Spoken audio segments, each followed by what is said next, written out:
In this episode, we're answering questions. Q&A, round 2. We did a Q&A session, I think, early on. Yes, this is number 2. We're going for round 2 here. We've got a few questions sent in and maybe some comments as well. Always some nice comments that we get through social media, comments and questions that I answer on the daily. People ask me what I do. Yeah. Steve, what do you do for a living? I fight ignorance every day. Yeah. I fight ignorance every day. I've definitely two used that levels. before. 2 levels of ignorance. I don't know, and I don't know, I don't know. Yeah. But the effort is put forth. We're trying to help tennis teaching. So we tease. I learned this from Weston Fairchild. There's no such thing as a dumb question, just a question asked by a dumb kid. Yeah. Ask questions. All right. Question number 1. If a junior player comes to you who is ranked top 5 in the world for their age, but their swings have severe deficiencies, yet they look similar to many tour players or players on tour, how would you go about convincing them that making changes would be beneficial? Is there ever any concern as a coach that by changing what feels comfortable to them may be more successful than what would be efficient? Well, I think any question. I worked in academia for 10 years. I was the head of the department. You take the question, they look similar to many players on tour. Mm-hmm. It comes down to, from a biomechanical standpoint, 90, 95% the same at the impact point. Yeah. You have to understand, again, the dimensions of the court, physical loss.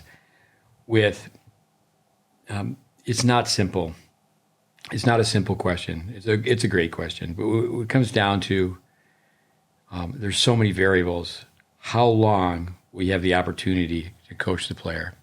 Say in pro sports, a pro coach generally starts, doesn't mean he's going to last the first year before getting terminated. They'll have a contract, a multi-year contract. In theory, college tennis coaches have 4, junior college have 2, 4 years, 2 years. When you're working with someone that's top 5 ITF, again, that's the first question. How long are you working with them? And then there's more questions. When's their next tournament? Yeah. When it comes down to, it's no different than if someone is ranked top 5 in their section, is you go about it the same way. Mm-hmm. Is you have to film, you have to skill test, you have to film them playing matches. People need to realize that top five in the ITF, they have to understand that there's so many ins and outs to that. And it continually changes, like everything. But there's so many players that I've worked with that have been top 5 in ITF, and then they went the college route and they played top 5 on their team. Were they a 5? Were they a 4? They were a highly ranked player in the ITF circuit. And they initially didn't go the college route. And many young players that do really well in the ITFs in America, the burden is on the family to get to those tournaments. Yeah. In Europe, there are more tournaments, closer proximity, more ITF tournaments. Yeah, way easier. So how does someone even achieve that ranking? Many times a federation is paying the bill. Mm-hmm. Our federation, the USTA, I've worked with many players. They work directly with me, or they've worked with coaches that I've trained, and they've left the federation, even though it's free, even though the USTA is picking up the tab for the players to play all over the world, because, what's being done about their service motion, what's being done about their tennis game. Yeah. I do think that people that haven't worked with high-level juniors, typically what happens is the junior doesn't change, but all the people around them change. They start treating the young player like they're a superstar. I think that's one of the great things about Rafael Nadal. When it comes to his team, he's just a spoke in the wheel. Yeah. They're renting a home, with the suburbs of Wimbledon Village, and it's his turn to do dishes. He's doing the dishes, even though he's playing the Wimbledon final the next day. Yeah. I do think that if you took one stroke at a time, but definitely film their game, and you just want to have the information. You want to rule out guesswork, rule out opinion, but to win the player over, and again, make it simple. It's the delivery of information. It's from Dr. Jack Groppel. It's not biomaxi mechanics. It's not bio-no mechanics. It's bio-mini mechanics. It's an art form. I've trained many excellent tennis teachers, became excellent technicians, and the industry ate them up and spat them out because they didn't understand jackocracy. They didn't know how to work the waters to deal with jackocracy. I mean, you got to deal with, okay, the parents have a role in it. They're still a junior. There's the agents involved. The typical scenario of the ITF, there needs to be an urgency at every level, an urgency to get better. What are you going to do with every day? But there's a lot of people that are going to be in the player's circle that think they can skyrocket to the top. People get advice, for example, to avoid their weakest surface. If somebody wants to be a professional tennis player, they should play a clay court season, for example. I can't tell you how many young players I've worked with that have been top 10 in the NCAAs, and I've told them in the summers, or told them even before they try to play the pro circuit, to go play in France. Yeah. The money, the tournaments are not for ATP or WTA points, but typically they don't do it. They start chasing, trying to build up pro ranking. Yeah. I don't think there's really much common sense involved for a young player trying to build up their ranking points in the summer if they're going to go back to school. People are told to skip doubles, skip clays, skip doubles.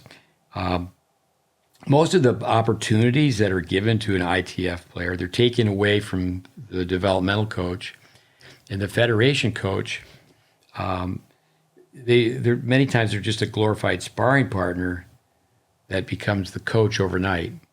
And when it does come down to, every player needs to examine, and everyone who's supporting that player, the parent, the coach, the agent, are there holes in their game?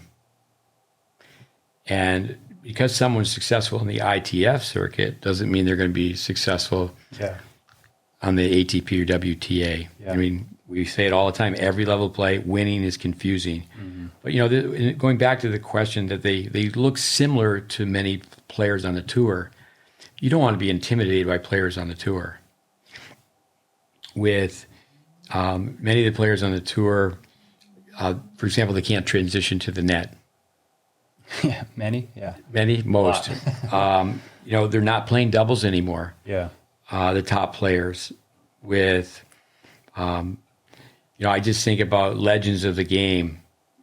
We talk about Braden all the time. Braden, in many ways, his mentor was Jack Kramer.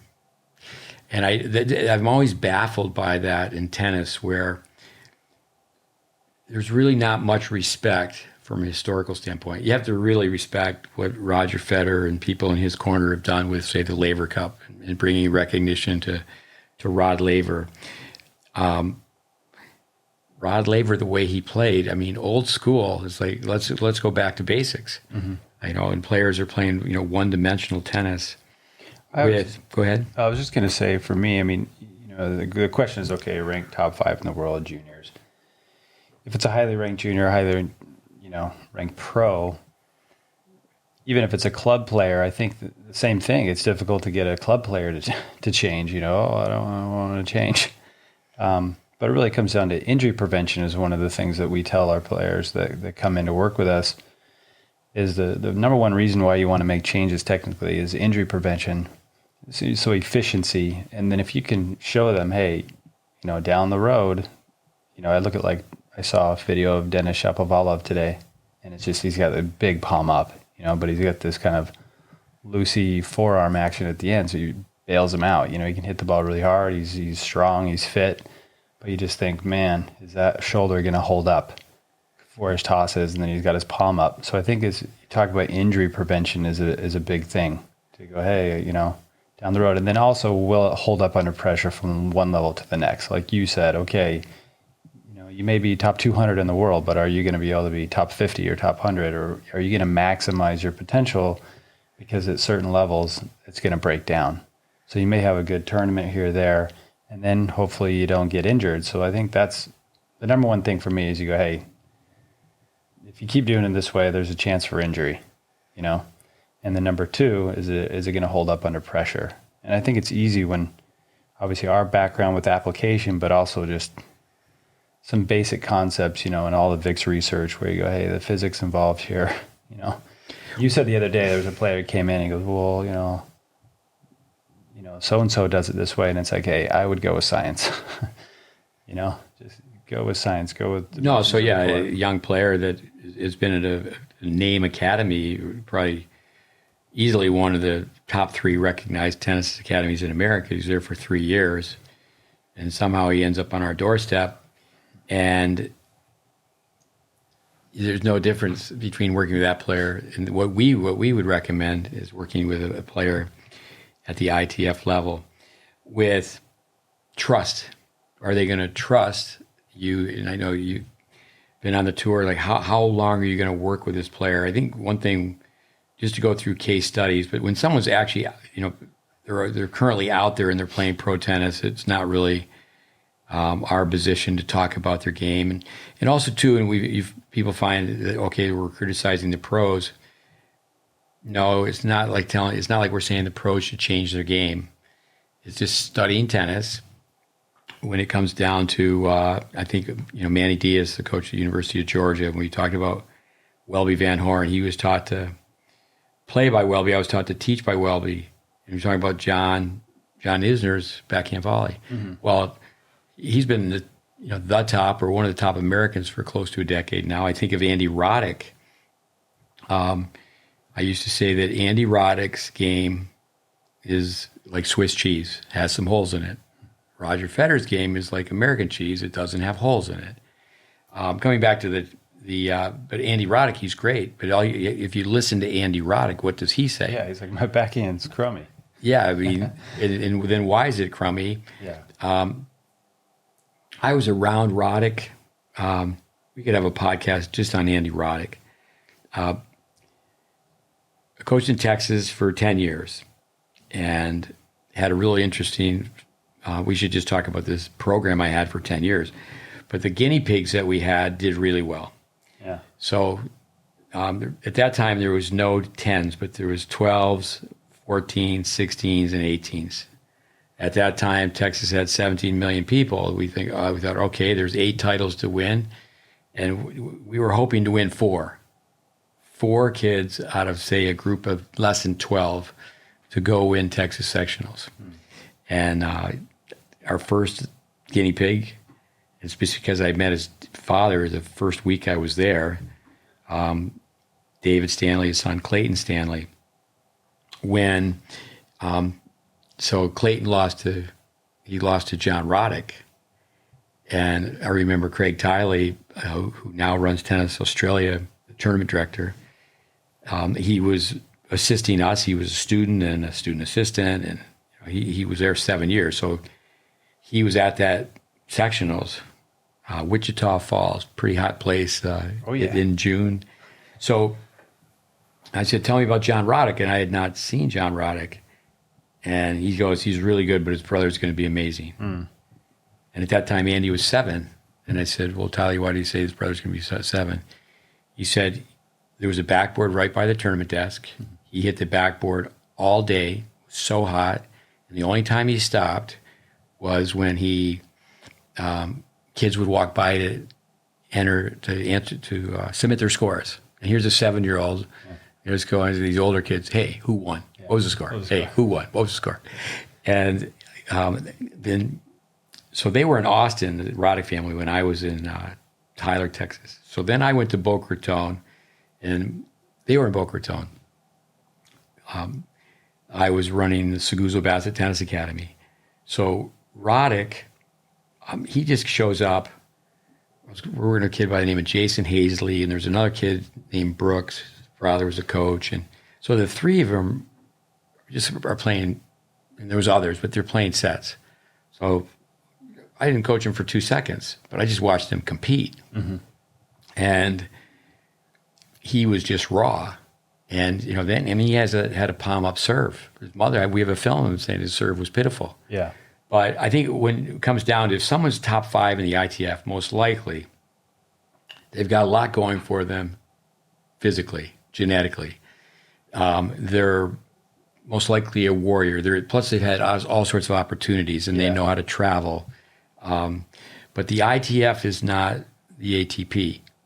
And so, I just, with Roddick, I can just jump ahead. And so I did some work where I was hired to train coaches at their academy.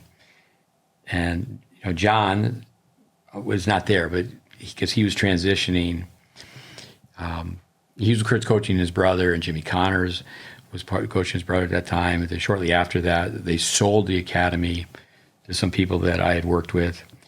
And so I saw John at the US Open. Then I said, "Hey, John, I used to coach against you." And I just mentioned Chad Clark and Clayton Stanley. And he said, "Victory or death." So but when it comes down to, this question about top 5, I remember my son Connor in practice taking 1 set from one of the Roddick. They had some Russian players. And it was just practicing. My son goes, "He's top 5 in the world." I said, "Connor, you played him for 1 set?"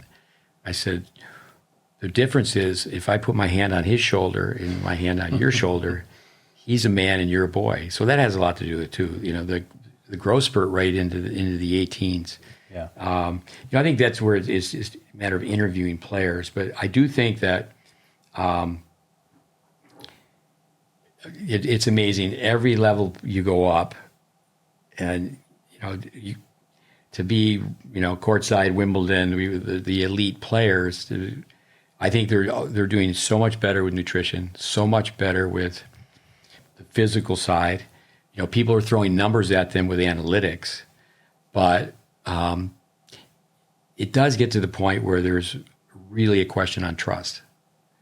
And they're making say someone like a Sam Querrey, like a Roddick.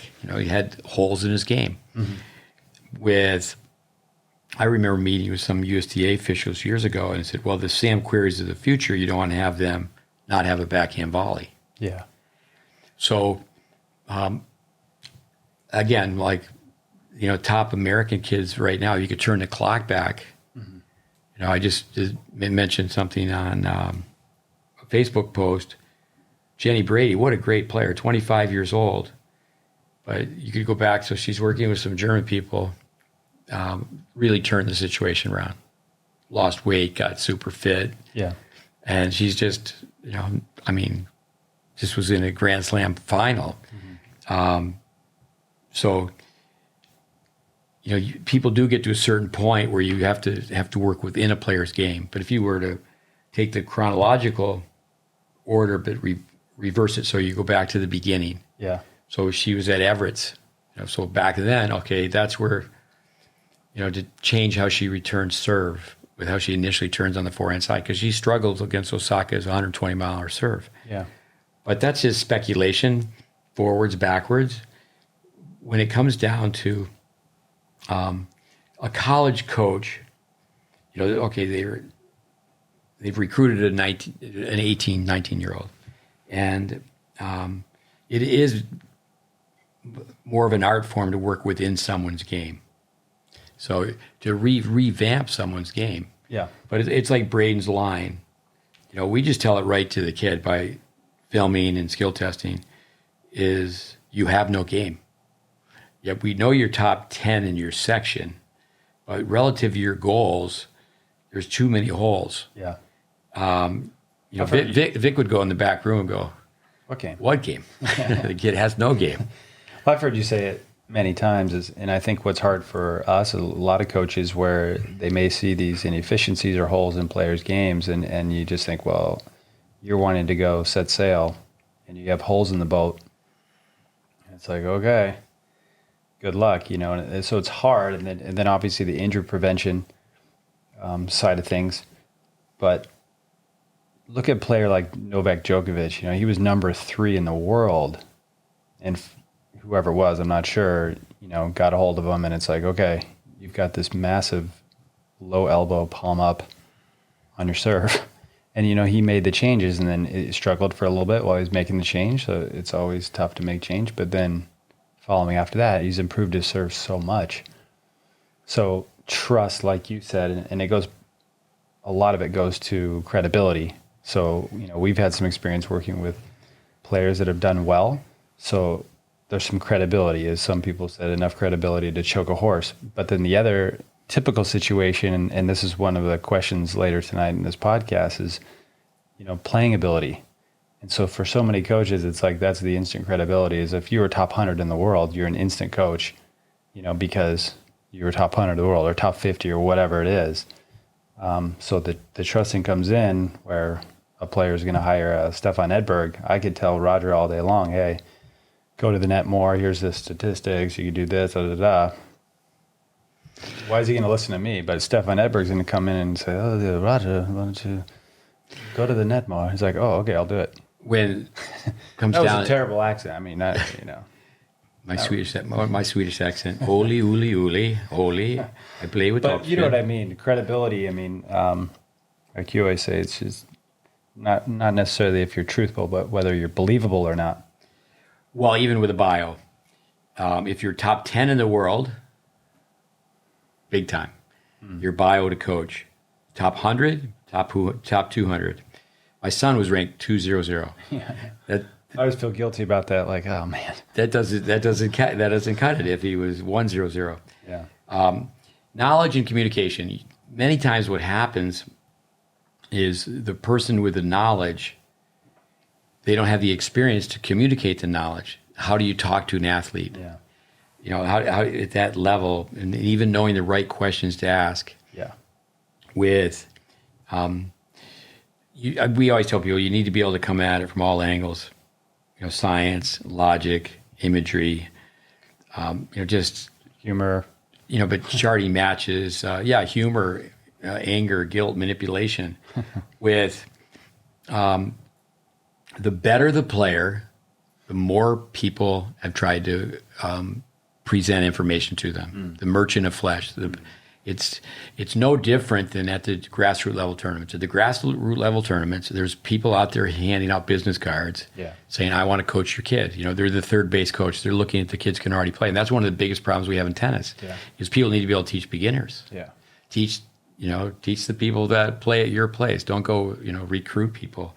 But the same thing, it's like the who has the exposure to the top players on the tour is the TV commentators first and foremost, and they get all sorts of opportunities through that.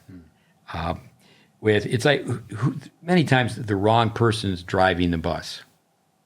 It's like who's driving the bus, and then if you look at someone's career, I think of Sabatini, great athlete. She was number 2 in the world, and it's all coming back to say Sam Querrey, is a guy averaging $20,000 a week? Yeah. I said, wait a minute, I'm going to change my game. And, so in grassroots level tennis, a kid is afraid of going back. One, they're afraid of going to the net, but they don't want to go back, say, gee, I changed my game. The pain of change and the pain of losing. The pain of change is greater because the ego. Yeah. Well, I normally beat that guy, a junior kid. I beat that kid 6'3", 6'2", 6'2", 6'3". So most people don't change. You change my game, and there's a threat I may lose. But so knowledge and communication, there's a lot of times there's not that much education involved. With pro tennis right now, federations are hiring former players.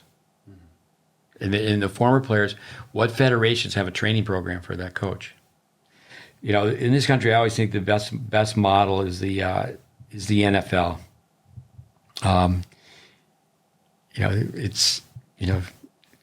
Football players, they actually redshirt. They go to college and they're going to be there for 1 year. They do everything the team does but play in official games. Where the top tennis kids are going, well, coach, I'll show up in January and I'll play 1 semester. Yeah. So what happens is that the individual becomes bigger than the program. Well, then is there a program? Is there a program that the player can trust? Yeah. So many top U.S. kids, they go to college for 1 year with, you talk to a U.S. kid, I'd say, international, any tennis player, you go, well, this, you need to go backwards to go forwards. And it's like, whoa. Really, there's one type of point. There's ATP and WTA. So again, the physicality, some kids they're not as physically developed. Some kids, the federations are paying the bill, and they've been to these different tournaments, ITF tournaments, and they have the points. I think one thing that's very interesting is, the path of the teenage sensation or the late bloomer. Mm-hmm. It's like Tsitsipas.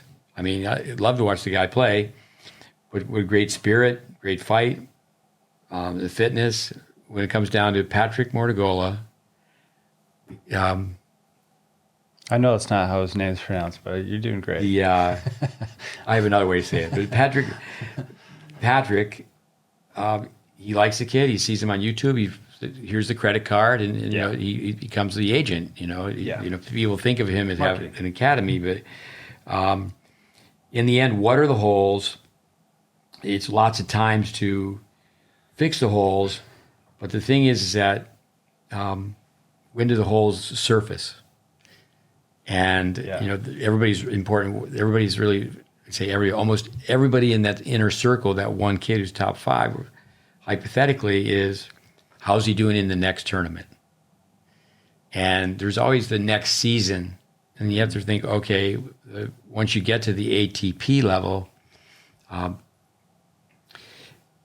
like, what are you going to do to get there and to stay there?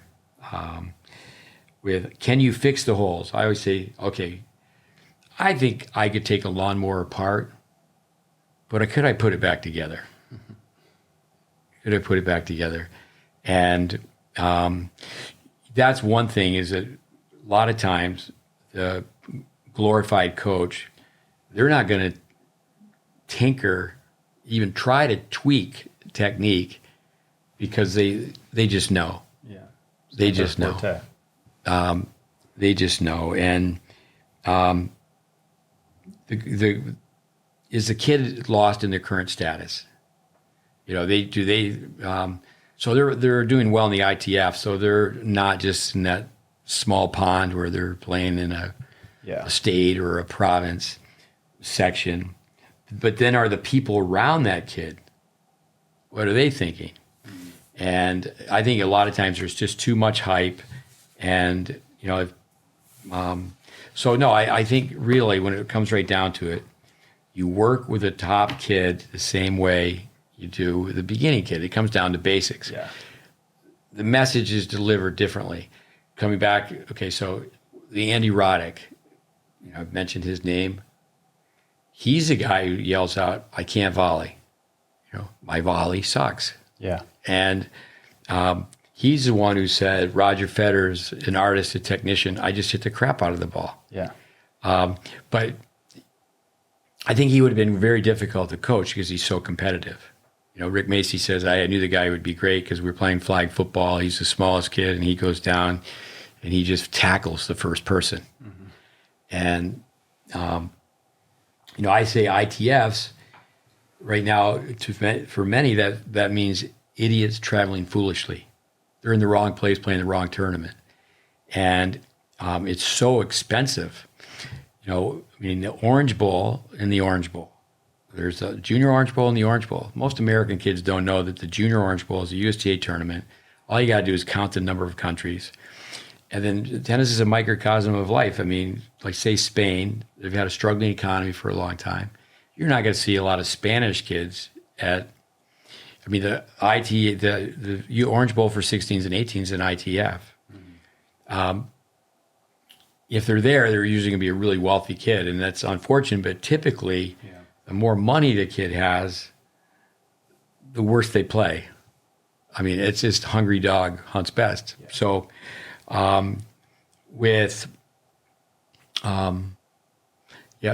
you really need the endorsement. If someone says you need to listen to this person, But most often someone gets the top ITF, the top 5, and how did they get there? Is that evaluated? And can they still be coached? And that's where tennis kids. Now, I mention ice hockey quite a bit because I grew up in an ice hockey family. Everybody in pro hockey now can fly. They can skate. Pro hockey has improved so much more than pro tennis. And, people always say, well, the level of play, yes, when you turn your TV on, you're watching people who are playing on TV. But when you go out and you watch how doubles is being played, like say at the futures level, with, the coaches aren't going to go, well, yeah, we were better 10 years ago than we are now. Because there's a lot of psychology involved. But I think of Coach K. Krzyzewski from Duke basketball. The players today in basketball, you say, well, they're bigger and they're stronger. Nutrition and what they're doing in the gym, the science that's helped out in that area. But they're not more athletic. So, like what Pistol Pete could do with a basketball, Pete Maravich and Steph Curry, the game has changed with the outside shot. But yeah. So again, I would say from a historical point of view that people don't really have enough respect for players from the past. But I think you handle it the same. And I think once you have that experience, but I do think, I don't know who asked the question, but many times people can even be in awe of a kid who's, ranked in their section and it's the 12s. Yeah. Jose Guerra said about the 12s, somebody has to win. All right. Well, that was a pretty thorough answer, I think. Well, it's one of those things. Maybe we didn't answer it. Maybe we should just go the short answer. No, Boom. I mean, I think we covered that from A to Z. Injury prevention for me again is a big one, and yeah, though the longevity of someone's career. Yeah, and it's like a baseball pitching coach. I mean, they're counting the number of pitches, they're looking at the mechanics, like how long is his career going to be? Yeah. How's this arm? Tennis, unfortunately, and there's a few surveys, a few polls, and tennis is not really high on how well the sport is coached. Yeah. It hasn't really changed that much. I mean, I think a lot of times at the very elite level, there's a lot of, romancing the player and massaging the player. At the very, very top, no, that's an entourage and the money that can be spent. When it comes down to people that have coached on the tour or people are coaching on a tour, typically, okay, they're single. They don't have a spouse. They don't have children, and they start at a very young. They start with young players, so they're at the futures level, and they're coaching the pro game. They're coaching pro players, and they just make connections. But I'd say a lot of it is jackocracy. Craig Carden, you said this about World Team Tennis. You talk all day and you say nothing. Then the other thing too is there's really no off season. But I'm always amazed what players do in the off season. It's like, I'm going to get super fit. Mm-hmm. Oh yeah, okay, that makes sense. Really, take some time, take care of the body. But it's not like people go work on holes in their game. Yeah. Like say now with the pandemic, it's almost been a full year. So 6 months might be a good guess. People were out of tournament play for 6 months. Yeah. The woman asked on a podcast I was listening to, Kyrgios, he said he was working on his game. She said, "Oh, with your serve, when you come back, will you be serving and volleying?" Yeah. And, he kind of stuttered a little bit. Well, a little bit more. I mean, he was shocked at the question. Yeah. And, I mean, he's a fantastic tennis player. He's fun to watch. Mm-hmm. But, you really see Nick having somebody toss balls to him underhand. He has his racket go down on the backhand volley. Slowing down. Okay, put a picture on this. Okay, Kyrgios, you're going to sit down on the court. Your fanny's right on the court. You're going to put your legs out. Yeah. You're going to put your arm out like this. We're going to have you hit a backhand volley. We'll do some crunches as well. You have sit up so your back doesn't hit the hard court. Yeah. And you're just hitting backhand volleys like this. Mm-hmm. And who would be in his inner circle that could say, you need to do this? Yeah. Bro. Hey, dude. Bro. But when it comes down to it, just like a junior is afraid of having their ranking go down, I mean, he's going to make, I'm sure he already has, he's going to make millions of dollars. Yep. Coming back to Jack Kramer about Sabatini, is 2 in the world. And he said what she should do is find a junior coach and rebuild her game. She tossed way overhead. She had too much kick. Didn't you say like take a year off or something? A year off and change your game? He said this on TV, but then so then he told Vic Braid in conversation, and I was flattered, complimented. They say, Vic goes, I know just a guy. And he was talking about me, right? Yeah. You're probably too young. Were you born when Sabatini was playing? Oh, yeah. So when it comes down to so much athleticism, but can you convince someone to do that? Yeah. For 10 years, I was in charge of a junior college program for women. And there were some people that talked to us that ended up going to Texas and USC and Stanford because people were saying, you should just go there. And, it's like, no, not one person said, yeah, okay, I'm going to do that. I know you were talking to David Squire, his son Henry, and maybe this isn't fair to St. Leo. Chad Barrella, who worked with us for 5 years, he coaches at St. Leo, and Henry went on a visit. So here's a top junior. So I actually went on that visit. But he's at Wake Forest now. Yeah.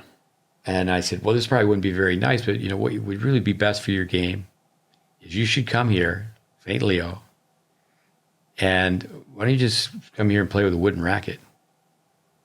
Okay, we're going to play you at 6, and you're going to, you're 6'5". What's it? The American kids from Nakashima from San Diego, very mature. He's doing well. Yeah. Henry played him competitively. The Germans didn't get him over here in time. Not so much to get used to the hard court, but to get used to the humidity. Yeah. And at the U.S. Open. So here's a guy who's 6'5", and he's playing 1-up, 1-back doubles. And it's like, really? I mean, or David, who's maybe listened to this, we always tease he's the dumbest Aussie on the planet. But I mean, in Aussie, he's got his kid playing 1-up, 1-back. Go to the net. People are being too nice to people. Yeah. People talk about college tennis. Well, then in the college coaches, yes, come here and we'll help you, and the alumni will help you, and you can play pro tennis. And is that legal? Is that illegal? Does that ever happen? But do people do their homework and go, okay, here's A, B, C, University A, University B, University C. Mm-hmm. How many players have come out of that university and been ranked top 300, top 200, top 100? Yeah. And, it's not to take the air out of anybody's sails, but is college tennis really, are players really developing? And, I go back to people, what's he talking about? The rule when freshmen couldn't play. That was a great rule. Mm. It worked for Stan Smith. It worked for Arthur Ashe. It'd be nice for the coach, too, just knowing that no pressure, that, hey, you're going to come in and work on your game. No, I think the best thing for a player right now is they graduate from high school. They take a semester off. They go to school in January. And then they're part of the team. So there are people doing this in football all day long. They're going to school in January. They're living away from home now. They're on campus. They get used to college classes, and they don't have the challenge of making the lineup. So you think about, okay, they graduate in say June. Mm-hmm. So the whole year goes by, and they can work on their game. But now they've been in college, and a year goes by, and then they have until January. So they're looking at 18 months to make the lineup. Yeah. And the statistics are overwhelming. They're scary, frightening. If a kid goes to college and they don't make their lineup as a freshman, over 85% of the time, they never make the lineup. Mm. And, people are going down the road they've never been down before. That's the parent or parents. That's the player. And also many times it's the coach. Now that I'm so old, and Daniel Coyle says you should hire 60 and 70-year-olds, is that, when people ask me about different age groups, well, how did they do? You can go back and say, well, how'd that crop of American top 10 juniors do from that 2-year segment? The Kalamazoo, many times Kalamazoo. I mean, for listeners from overseas, that's the USTA 16s and 18s tournament that everybody loves. Played at a small private school in Michigan. Is most of the time a junior player, a player who has more of a junior game wins that than someone who they're playing pro style, they're playing aggressive tennis. Right. So it's it's a junior event. I mean, fair enough, but but let's go to the next question. All right, we'll move on. Tips for getting the racket closed on one-handed backhand. A little simpler question. We put something on Facebook. Coming back to Tsitsipas, love that guy. If he took his left hand and he pushed the racket down, the left hand makes this movement like a little forehand. It starts up high, goes down, racket face is closed.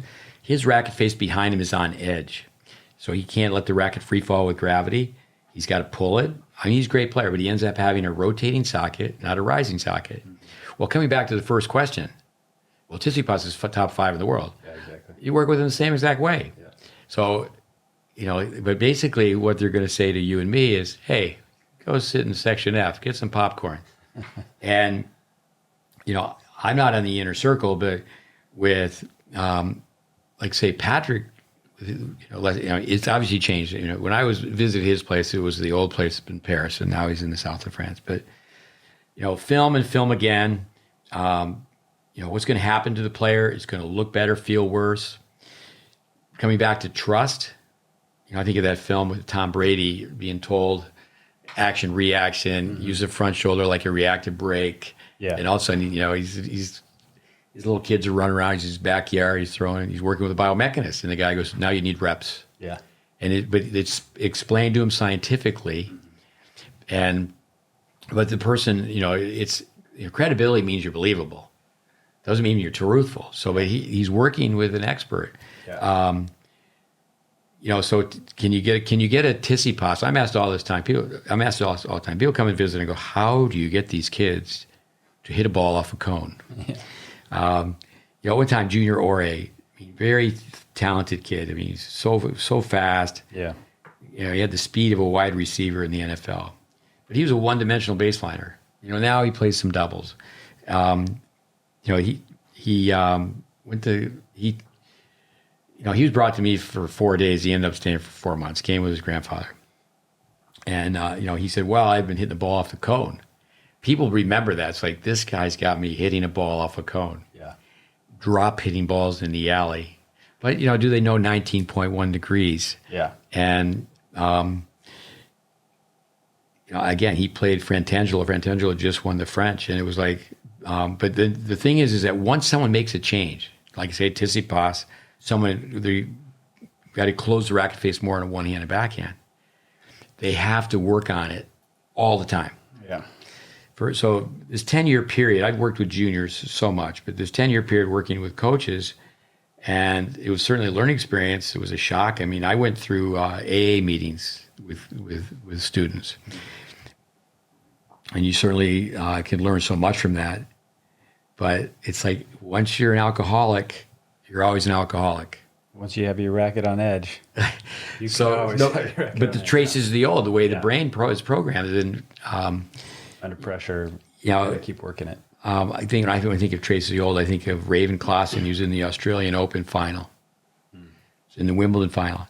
So he very close, knocking on the door to win a Grand Slam doubles title, and he had a key backhand volley to get back on serve.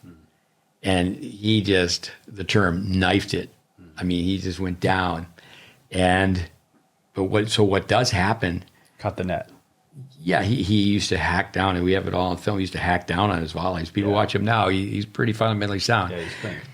But the brain has, we always say, 2 sets of motor program with stress, and you'll revert back. So if someone's going to make a change,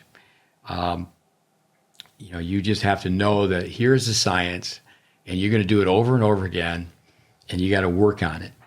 And, it's just like a musician. Okay, I've got to learn this move on the guitar or the piano. I got to do it over and over and over again. Drill. Yeah. Talking about Jim Lair, are you going to let that sucker in? Yeah. It's truth. Or are you going to let it come into your story? I think the other, just some basics tips for getting the racket closed on the one-hander is make sure you've got your grip. On the Eastern, or like we say, the right side of one. But so that's going to affect the angle of the racket face. You talked about the left hand, the roll of the left hand. Vic used to talk about Bjorn Borg and he's a two-hander, but same idea, getting the racket below the ball, getting it down low to close the racket face. He would use the left hand to just push it down. And the other tip we give is just feel like your knuckles are pointed towards the ground. And it's not like you're going to really crank your, tweak your wrist to force it, but generally the knuckles will be facing, more towards the ground, like we would say the palm down on the forehand side. I think a tip from simple things like that. Peter Burwash, the index finger on the strings. So the left index finger is just racket maneuverability, racket head. Awareness. Lendl and McEnroe both had a continental grip on the backhand side. Lendl turned his wrist down. Yeah. If you're not going to change your grip, change your wrist. The problem doesn't go away with, traces of the old. I think what you should do with tennis players is study other sports. So ice hockey, I've been to the Frozen Four, many times. Let me stop you just real quick. Yeah. It shouldn't sound discouraging to someone to say the problem doesn't go away. You can change your motor program. You can change the signal, but it takes a lot of reps. You got to keep working at it. And then like always, like anything, Kobe Bryant, Tiger Woods, all those players are always going to work on their basics. They're always going to work on fundamentals. I think that's... Yeah, when I say it doesn't go away, in other words, it can come back to haunt you if you think it's a quick fix. It's really... You got to keep... it's like, well, okay, stay in the course. This is a quick fix. With, I've done a lot of tennis teaching conferences and, I learned this from many people, Braden, Vandermeer, Van Horn. Yeah, come on out, I'll help you. And I can get somebody to hit the ball better in 5 minutes. Yeah. That's in a controlled fishbowl, okay? Tilt it down. Mm-hmm. But, when I was about the Frozen Four, the players are still working on the same basic warm-up drills. Same thing in basketball. That's where... Tell people what the Frozen Four is really quick. College hockey. It's like the Final Four in college basketball. Lou Holtz win. What's important now? I've worked with, I think of so many players who played in the NFL, coached their children. Tony McGee. So he plays in Michigan, goes to Cincinnati, and he lines up the same on both sides. And one of the coaches, wasn't the head coach, goes, no, switch your feet. He goes, no, coach, I like to do it this way. He goes, Do you know what NFL stands for? It's not for long. But it's like, this is the way you're doing it. But you have to understand, in pro tennis, coming back to this first question, tying into this one, is who's the boss? Who's driving the bus? And typically what happens is the tail's wagging the dog, and then in tennis, the coach the coach isn't the boss. They're like, say, in pro sports, there's the marquee players, and many times the coach is fired before the marquee player is. Yeah. But you have to be consumed by the change. You got to be all in. It's got to make sense. It's going to be a scenario where initially looks better, feels worse. And, when a kid looks at you and they nod, it makes sense. But when it comes down to most players, you can go to most, it sounds doom and gloom, but what would parents vote on this? They've gone from one place to the next. Is there continuity? Is there continuity from court to court? Granted, there's different styles, different personalities, different teaching styles, but is there continuity? And then you think, okay, no, I say the vote would be no. There's not continuity. It comes down to are players are players corrected from the get-go when they're younger? Go, well, I came over that backhand. Mm-hmm. You can't come over anything. Mm-hmm. But when you hear that, go, wait a minute. Yeah, we have to change the language. Yeah, you're not coming over it. Yeah, racket head awareness. So who's worked with them, and actually the change is not that difficult if the person is like, okay, I'm listening. Yeah. I'm listening. Yeah. And I think there's so much of if there's interference, if you have doubts or any kind of interference going on in your head, you're not going to make the change. Yeah, I mean, at least not as fast. No. So then it comes down to, can you get a kid to slow down? And you go, no, this is what we're working on. Yeah. And it's instruction destruction. Okay, I showed you how to do it. Now let's go play. It doesn't work that way. Yeah. If you're going to truly make a change, that's unfortunate. Even at the grassroots level, tennis should not be year round. There shouldn't be 12 months of tournaments. But tennis, even at the highest level, I mean, who's in charge of junior tennis? I mean, I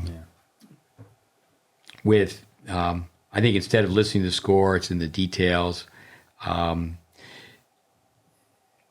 When it comes down to you're trying to grow myelin, and the thing is that, well, you got some bad myelin. It's a computer software package. You got to deprogram it. It's not rocket science to get the racket face lower. It's like, this is how it needs to go. Mm-hmm. And then let's get in front of a mirror. Yeah. Let's toss you some balls. And I think that's another thing, just basic as far as tips to get the racket face closed, is you got to see it. So either film or look in front of a mirror as you practice so that you can get some feedback. You know what I'm saying, Smith? Yeah. Yeah.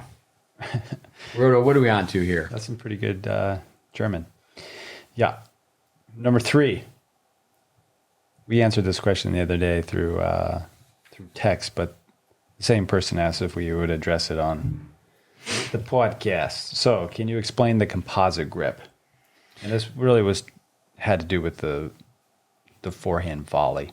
Well, just think of the word composite. I mean, first of all, how do you define that word? There used to be composite rackets. It's made of 2 materials. Yeah.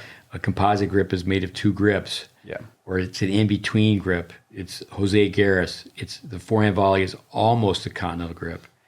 The Aussies used to call it an Australian grip. So many pros from years ago when the grass was bad, they played continental. And appreciate the point that you've made, is that so many players today are more composite on the forehand, and they do the same thing. They don't have a strong enough grip on the backhand side. Yeah, they're going to adjust their wrist more, or just really swing down more on the backhand side. Flat on the forehand side, swing down more on the backhand.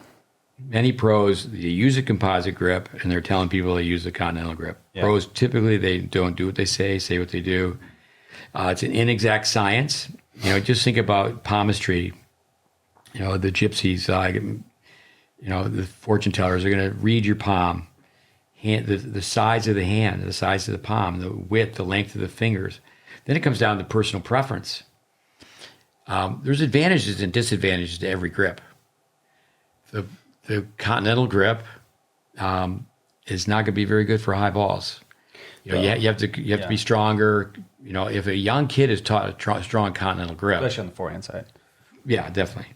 The racket face on it, it's open 45 degrees, and it's facing the opposite court. So then you have to contort your wrist, raise your elbow, which is a good thing. Yeah, you're forced to raise your elbow. You got to really do it. But there are advantages and disadvantages to every grip. Years ago with grass courts and wooden rackets, and people by the second week of the grass court tournaments wearing spikes. They didn't want to let the ball bounce. Some of our students, some of our trainees will call a composite grip 2.5. So say, for example, when you hit or even 1.5 on the backhand side, but for the forehand, 2.5. When you hit a forehand, I guess reprimanded is the right word. So someone reprimanded me online for, we're just trying to share information. I call this an extreme Eastern grip. And it's your base knuckle for the forehand is still on the third panel, but it's on the bottom of the third panel. So that's going to slightly close the racket face. Yeah. And that's an advantage. The racket's closed, so you let the racket free fall with gravity. So when you go forward, you're teaching a little kid, we'll even say volley with a flat grip. When you're older, you can volley with a spin grip. It's just slight, and it's you're just turning your hand a fraction. Yeah. You're not going all the way to continental. Yeah. It's just not right for people to say all the pros use continental grip. Yeah. They don't. No. And but that's the norm. With a combination of two grips, there's two reference points. Where do you put your base knuckle? Where do you put your heel pad?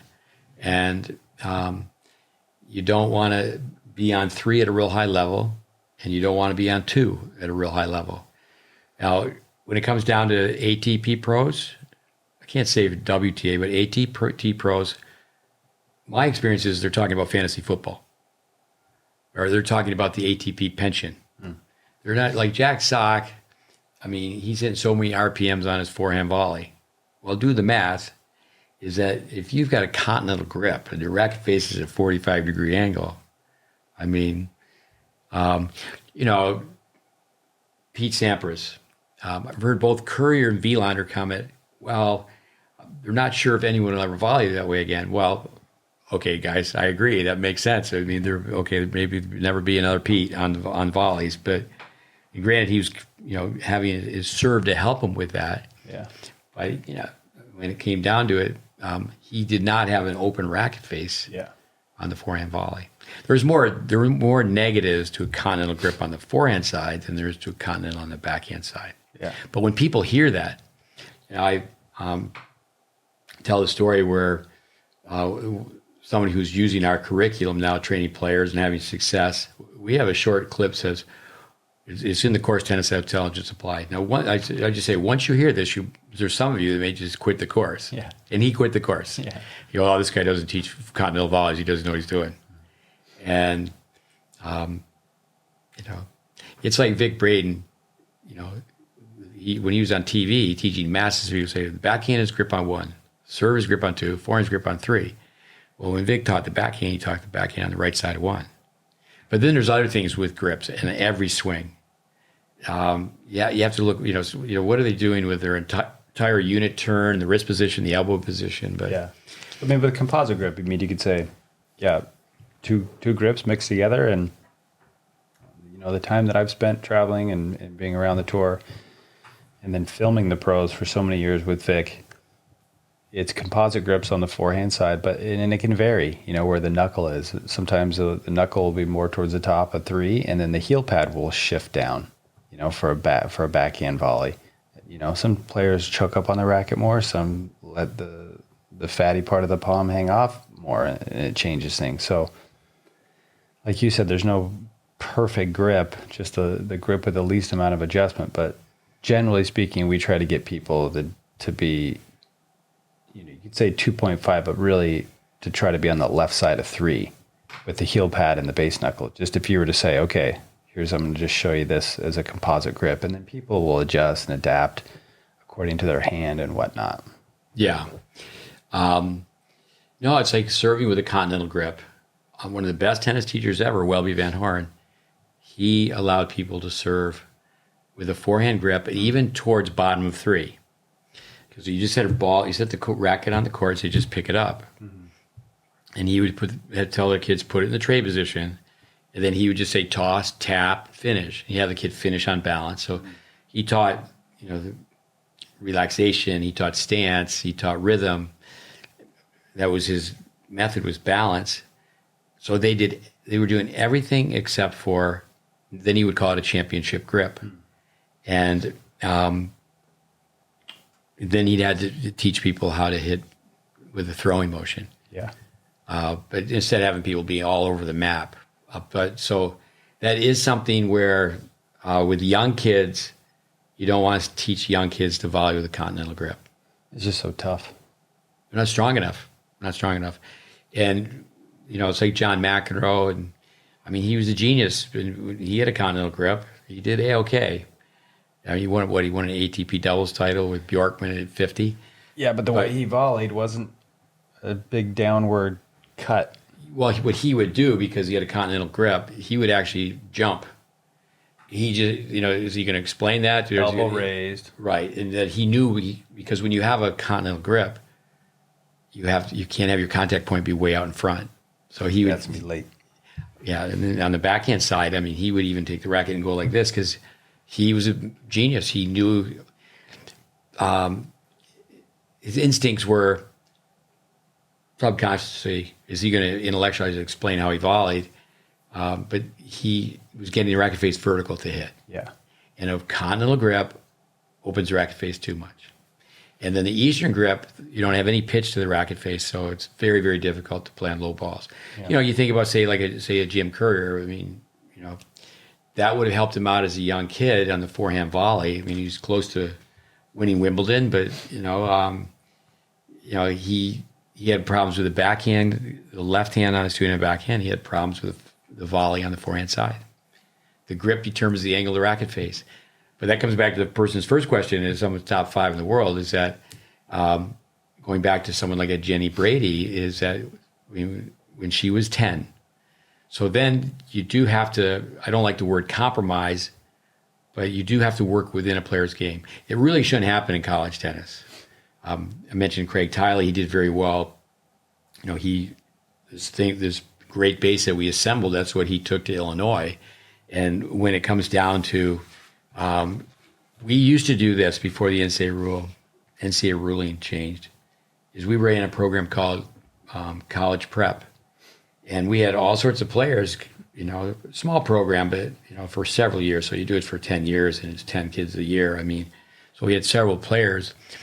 Remember Mike Costa, who's now a famous comedian, he was training with us. He played at Illinois, and I remember him telling me that this one young kid from Bermuda, he goes, he will never play college tennis. I said, Costa, I'm going to get him to beat you. And, he did. The kid went on and played college tennis. But I remember Tiley saying, every kid should be in a college prep program. I mean, last year, it wasn't last year because of the pandemic, but the men's final 2 years ago, NCAA men's final, there was no forcing. There was nobody coming to the net. Yeah. I mean, 2 great athletes banging the ball, and it's like, well, okay, but it's no different with technique than it is with tactics. A kid plays one up, one back doubles to be on the varsity as a freshman. What are they going to do when they're a sophomore? They're going to do what they did when they were freshmen. Yeah. All right, next question. What is the highest level you guys were able to compete at? So I was just a little better than Federer. When he was 6? Maybe 5. No, to me, these kind of questions, I mean, it's fine to answer, but it kind of comes down to the credibility thing. It's like someone listening and they're going like, oh, can you hit? Can you play? What level did you play at? There's some college coaches that I've trained to teach tennis, and if I was in the room, they would not be selling themselves as a player. But if I'm not in the room, I know they're just telling stories about, well, I'll tell your kid how to see the court, and I will do this and I will do that, and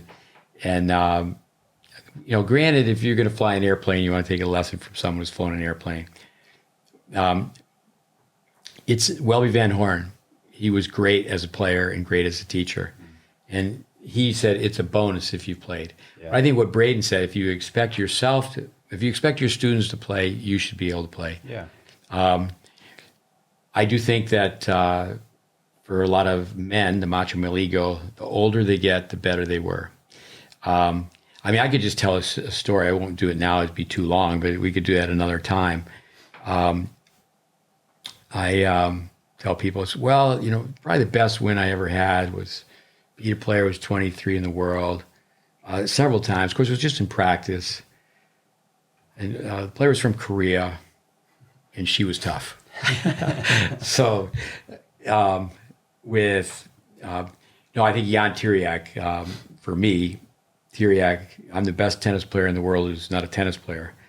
I'm not a tennis player, and I really, I could go through it, but in detail, I think it's a fun story, and I think young coaches especially. I didn't learn tennis through osmosis. I was 16. My father, mother, Okay, I was going off to a boarding school. The next thing you know, I'm washing dishes at a camp in the Adirondacks. And I stayed in the cabin, had some tennis courts. There's banging balls against the wall. And I'm a product of the tennis boom with senioritis. So I had senioritis, and I'm at a prep school. They reinstated a rule you had to play a spring sport. I used to run cross country to get into shape. So then it's like, okay, Smith, why don't you run the 2 mile? Because they were allowing the hockey players to do this off-season training. And we weren't chaperoned, supervised, and we were just playing street hockey in the gym every day. So they took our rowdy group and said, now you have to feed into sports. And so I played tennis. Then I went to the SUNY school, and I went as a lark. I went out for the tennis team, and they kept me on the tennis team. And then the ice was put in.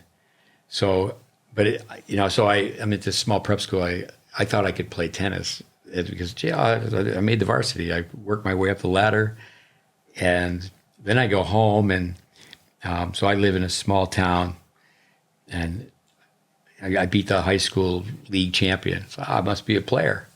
But no, when it comes down to level of play, I know young coaches are asked that all the time.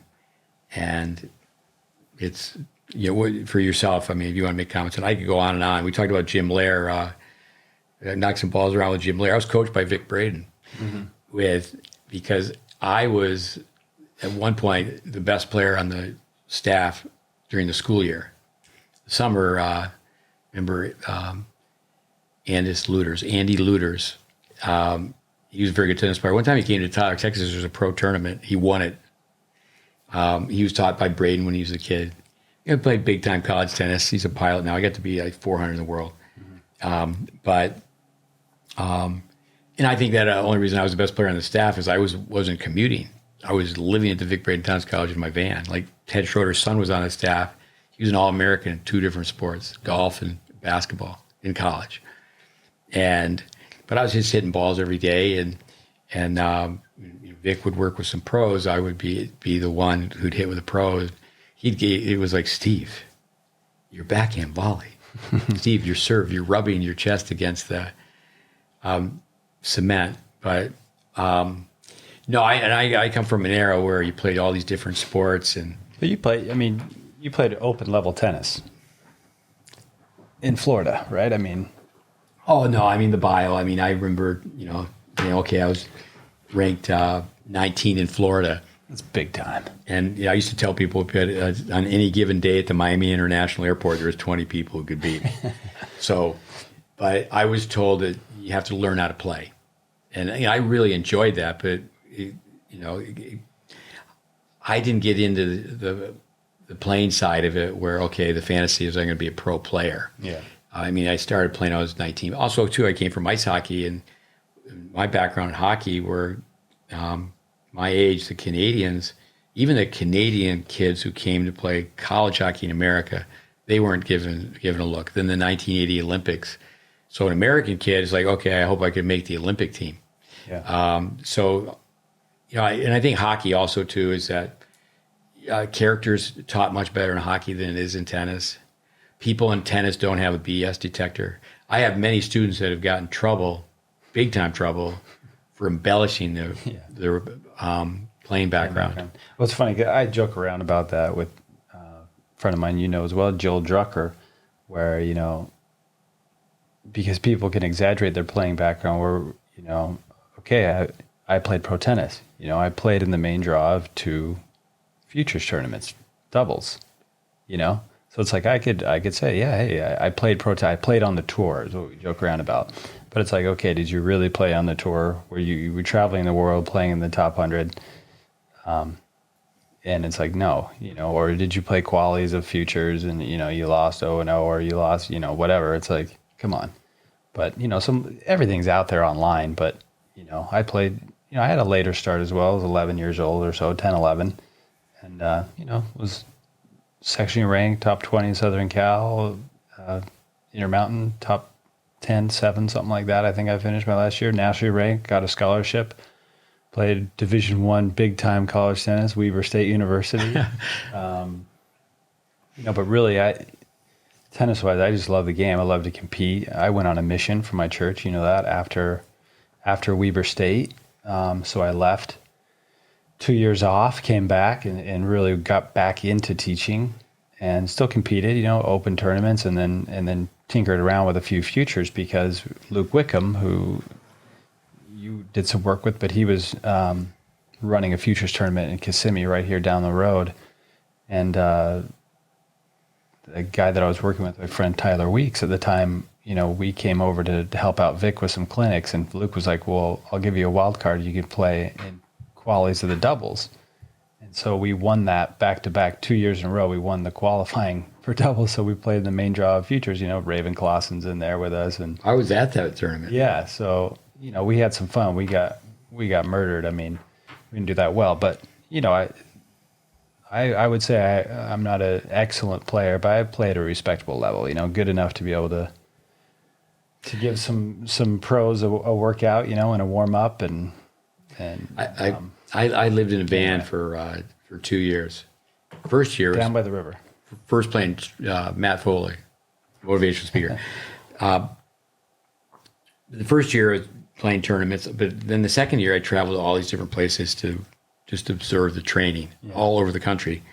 I can remember I used to practice with anybody and everybody. I was a perennial tennis bum in Boca Raton, Florida, for really 5 years.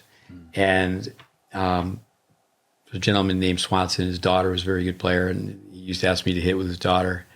And I'd hit with anybody and everybody all day. And I remember him talking to him, and he goes, oh, so, so I was in my early 20s, and he said, so you're really like a good 14-year-old. And it's really true. You think about Milan, and with, but I think really to just put things in perspective, but no, I think when people say ready play, but actually for me, and I, with Vic, as I stopped playing tennis, is so competitive. And I remember being on the Tyler Junior College campus, and it's like, well, and that's just the way I was wired. Okay, I got to practice 4 hours a day, minimum.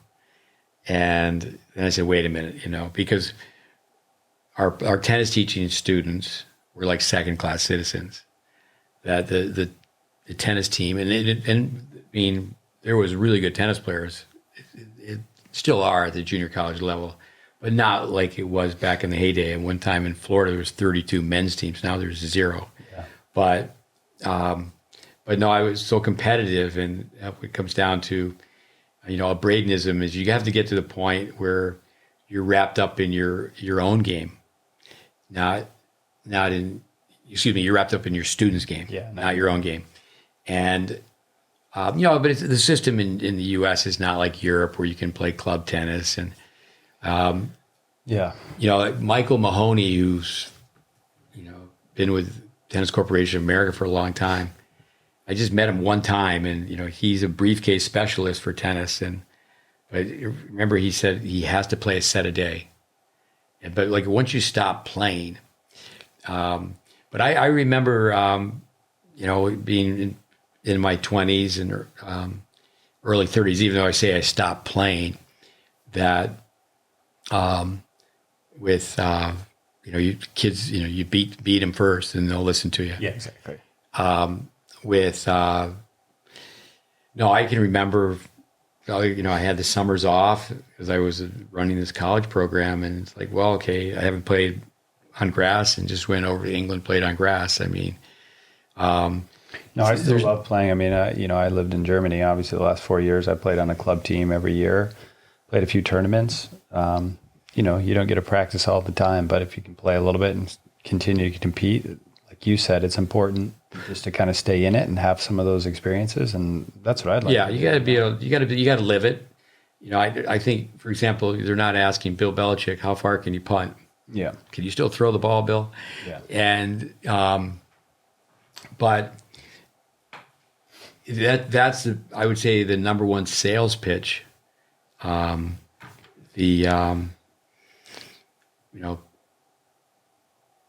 There's, again, I think that the celebrity coaches, I don't want to underplay what they're doing, but I do think that many times people think, okay, they're working with their forehands and backhands, but it's more the subtleties and nuances of this, that, and the everything. Just like I'd say more on the psychological side. Yeah.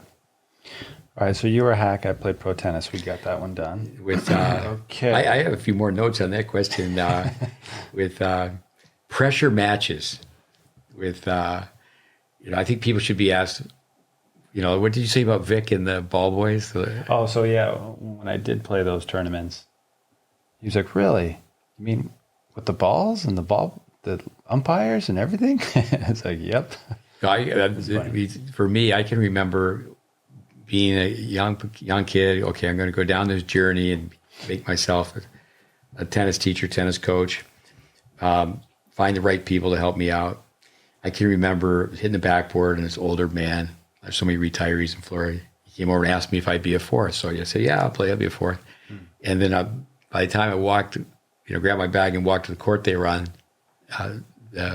another person showed up and they said, we don't need you.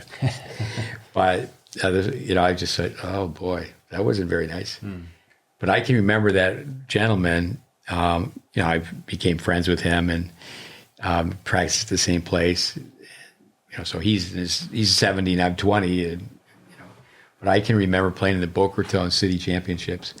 But it was the first time there was a chair and a microphone and lines people. And, I think, people need to experience that. Some kids, the sooner the better. And they've been fortunate that way. I can remember playing an exhibition, about 500 people against Roger Crawford, who played college tennis at LMN School in California. Marymount. Loyola Marymount. Yeah, LMU. Right? So, disabled in all four limbs, and so I started to play, and it's like he was being very competitive. So squeaked that out. I can remember Jeannie Nation. So she was taught by Braden and then by Lansdorp. So she did a lot of things with the WTA as an administrator. So this is we're all very young, and she comes to work at Vic's, and I was the one who's hitting balls all the time. It only worked like 4 hours a day. So Vic was the easiest guy in the world to work for. Let's go hit balls, and I digress. I could tell stories about stories. So she had won they didn't call it the NCAAs, but she was a single champion for women's college tennis, and she came in and. So she was very easygoing, but the boys were giving me a hard time, and they all told me that she was going to beat me. So, but I had a win over the NCAA champion too. So, I just needed to get a sex change like Renee Richards. I was maybe I could have been top 50 on the WTA tour. Maybe. Here's a question that's asked to you: which pro player does Steve wish he could coach from the age of 12 to 18? Andy Fitzell. No doubt. Got some athletic ability. Andy personality. Fitzell. With physical specimen, really. I think of, if I had to answer quickly, Tomas Berdych, Maresmo. Berdych. Is it Amelia Maresmo? Amelie Maresmo. Yeah. With, I have a little confidence as a coach. I'm pretty sure I would put the wager to it that I could have got him to go. I mean, he's right there. The guy, if you've ever seen him, I'm sure you have. He's bigger than the door. He's a statue. And he was top 10, like a 17-year-old. But, he has slight regress, palm up on his serve and his overhead. Yeah. He needed to be told some things about directionals. In a lot of ways, he looked like he was just so well taught. He was, but there was just some things where I think that could have been pointed out to him. Maresmo finally won, but those are some names that come to me. I think, like say, Martina Hingis, you go stroke by stroke. Is John Lofty-Diaga, who trained with us a little bit when he was a kid. He played mixed with her for 3 years. I remember telling Diaga, why didn't you teach your partner how to serve? Mm-hmm. And you get to a certain point, that you don't really say things.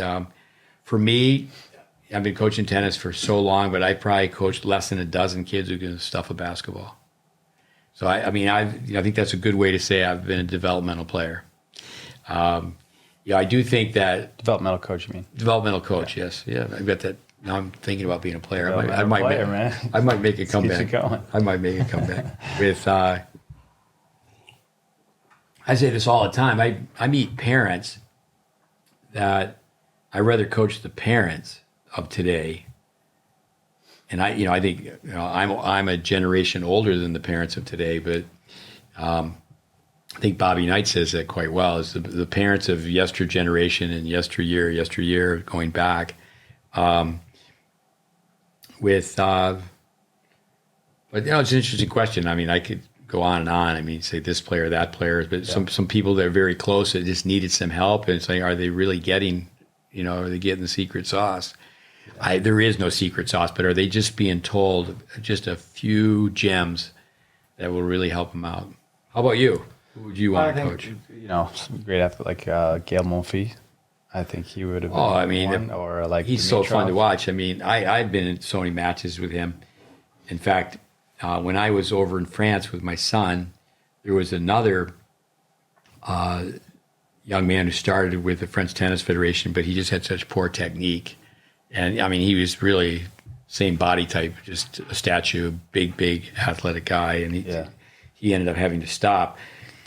But with not taking anything away from it, but could you imagine if he was taught? I mean, people might laugh at us, but we've got to say, oh, okay, these 13, 14-year-old boys that we'll be working with, if Monfils had that type of training. Yeah. Watch out, world. Yeah. Jason Maresmo, I mean, back in the day, it was always kind of like, oh, man, really I could help Sharapova out just a little bit, with her serve, or, just think of strokes for these players where you just go, well, geez, if that player could have just gotten a little information here or there.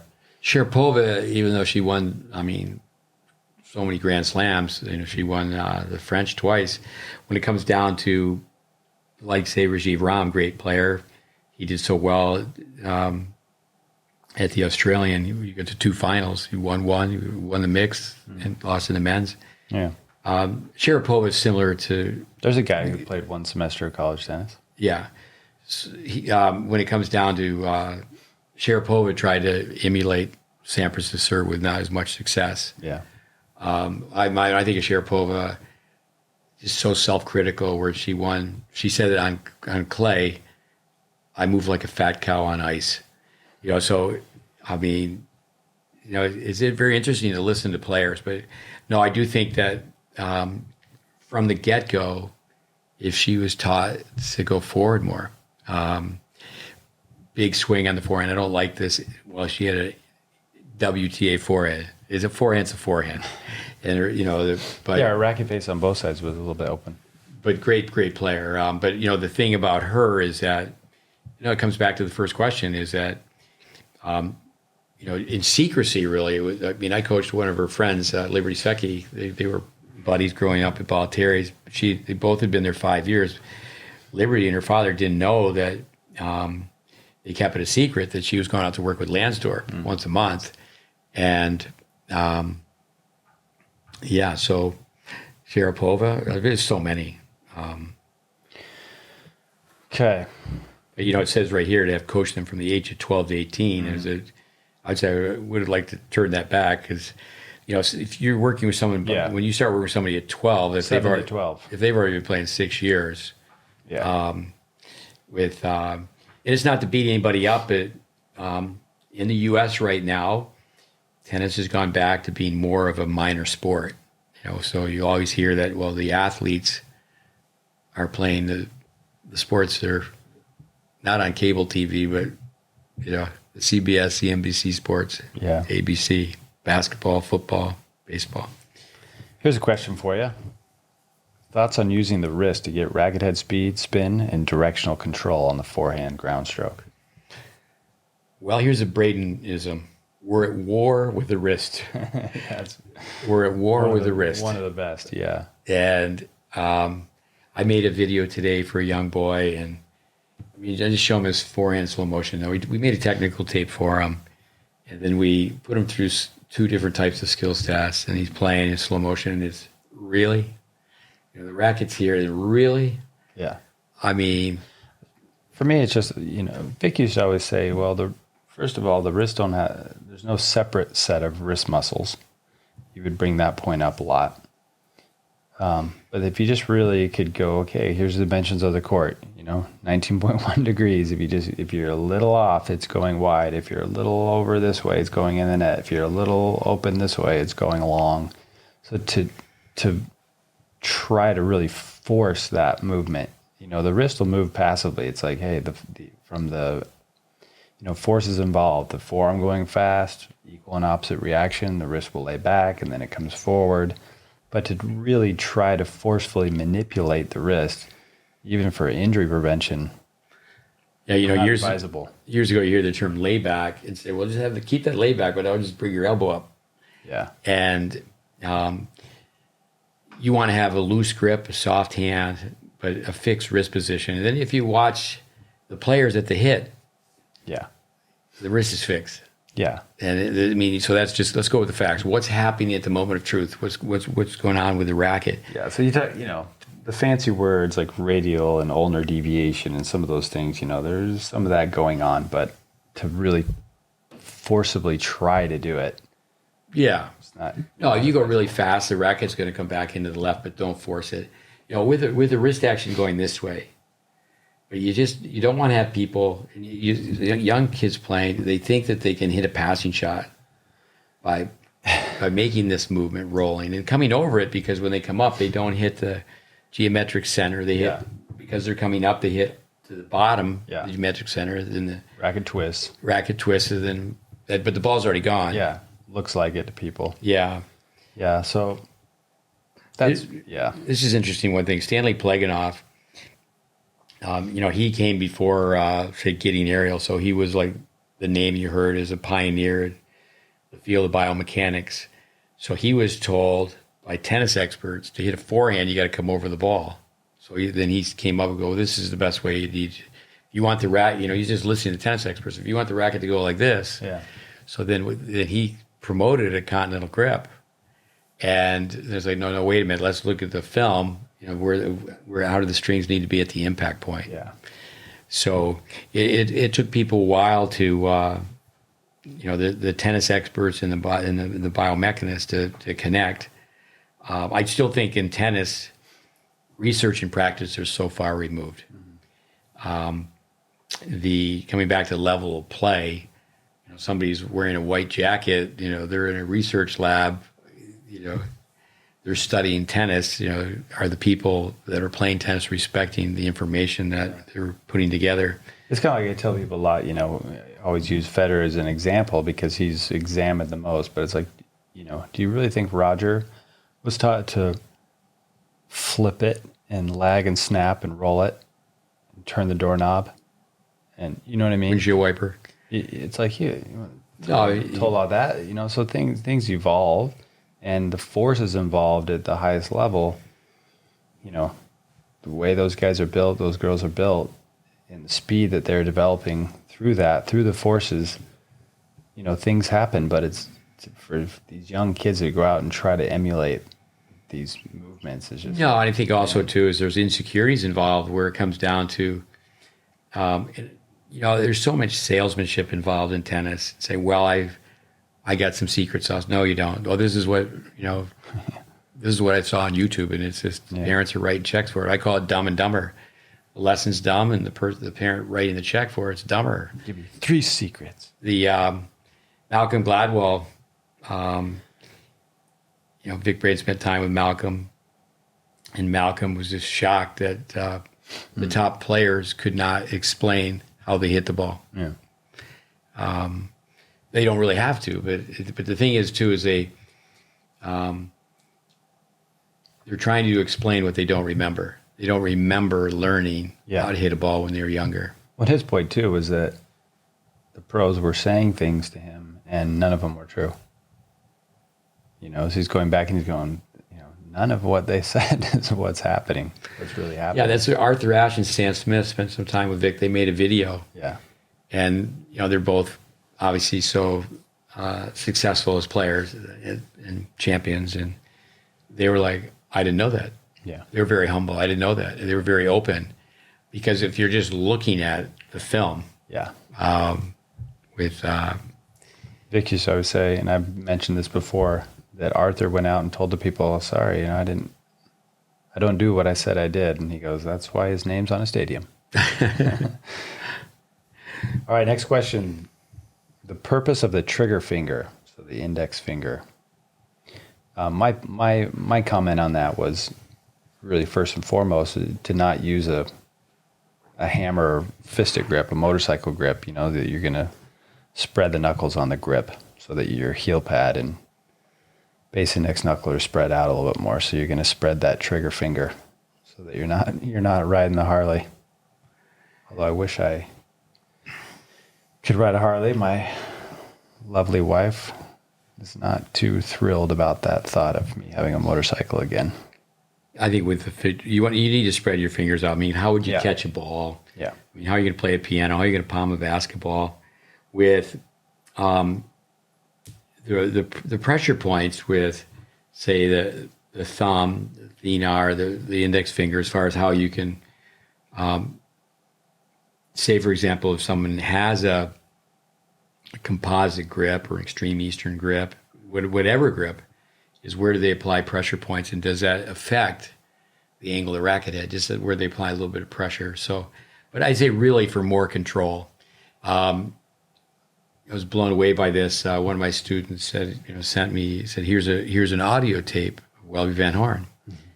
And so I listened to it, and he was only asked one question. That was it. And he said, if there was one tennis tip that you could share with people, what would it be? And he said, put a rubber band on the butt cap. Mm-hmm.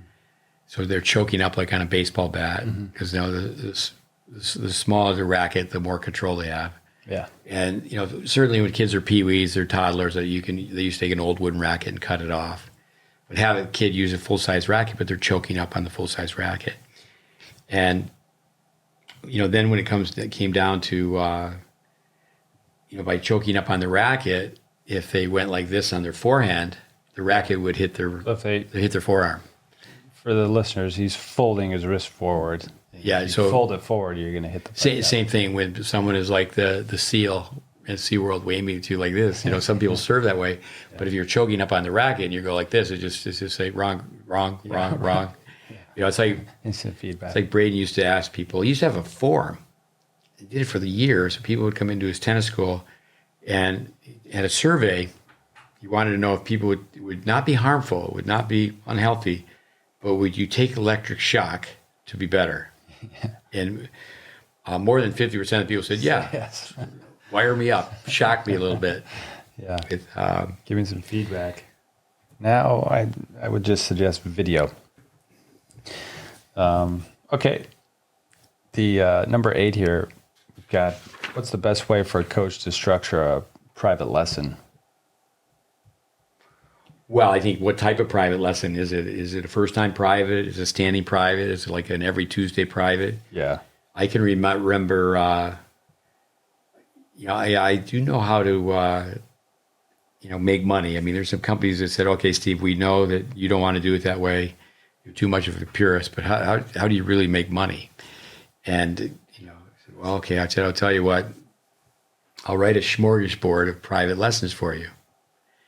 There's just so many different types of privates that you can give. Mm-hmm. And just say, even like with private lessons, do you play the entire set? Do you meet with them afterwards? Do you play one point and comment? Here's a story of private lessons. Gene Austin, late Gene Austin, 5 kids. They're all great tennis players.